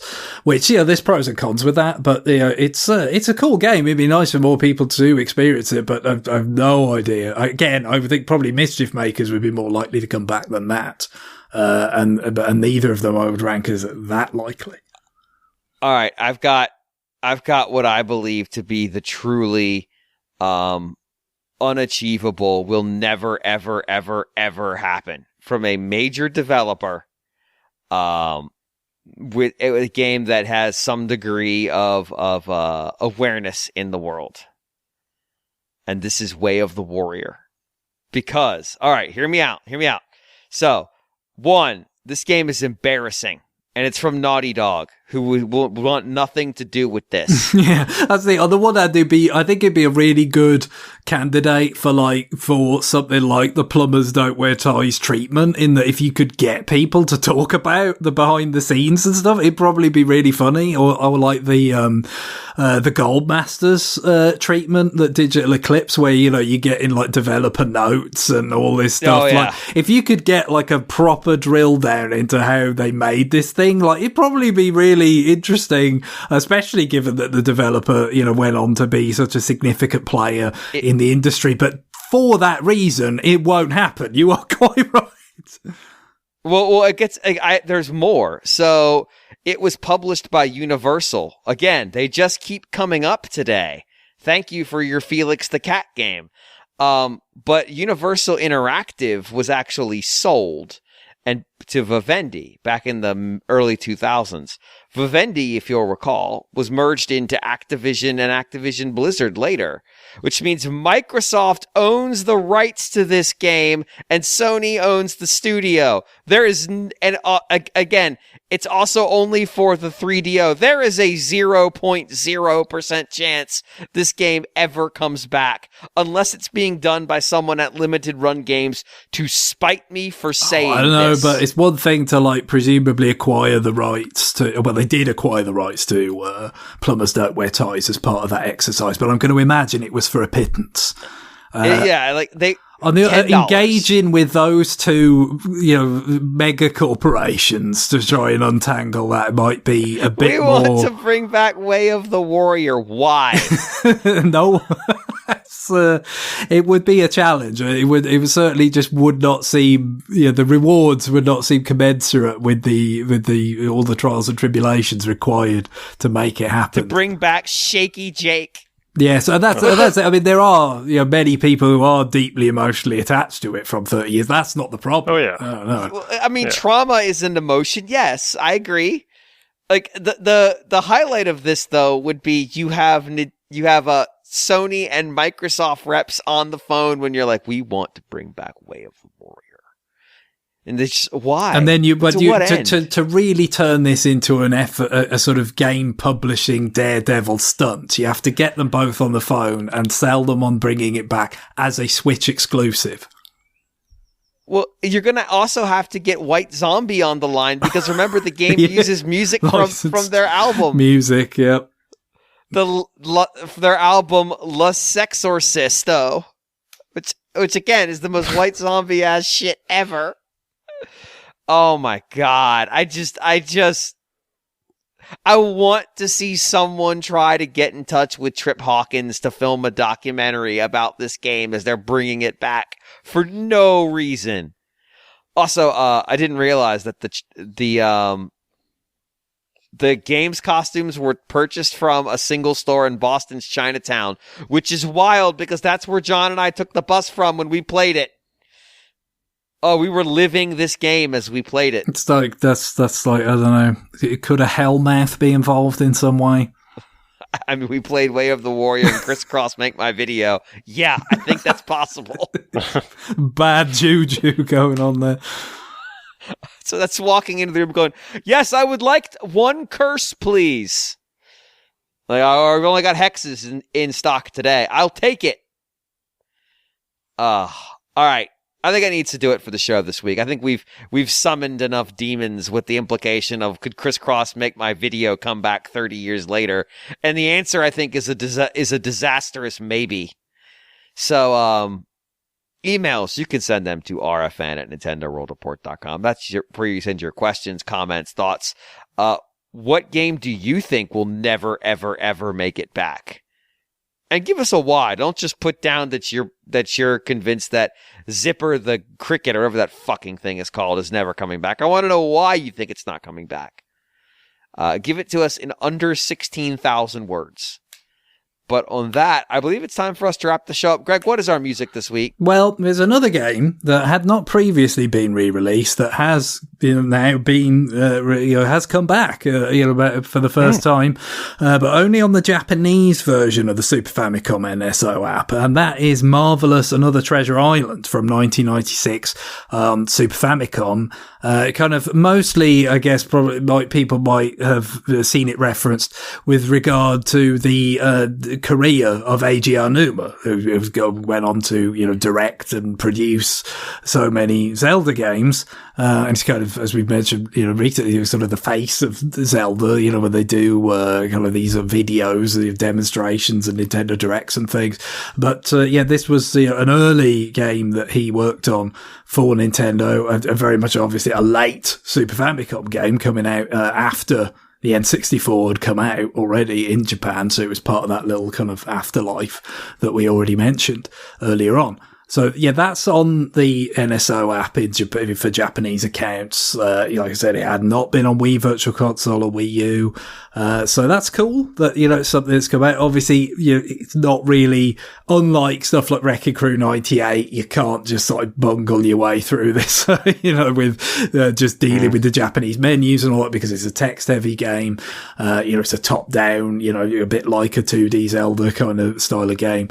But so really people have played it through a fan translation in the past, for instance. So you can't just log into the Japanese app and just, go for it or whatever. But still, I think a significant occasion, and it called to mind the fact that, nearly 2 years ago, we had a request to use songs from this soundtrack that I did not honour. I guess even I wasn't really waiting for this day, I'll be honest, because I wasn't entirely sure it would come.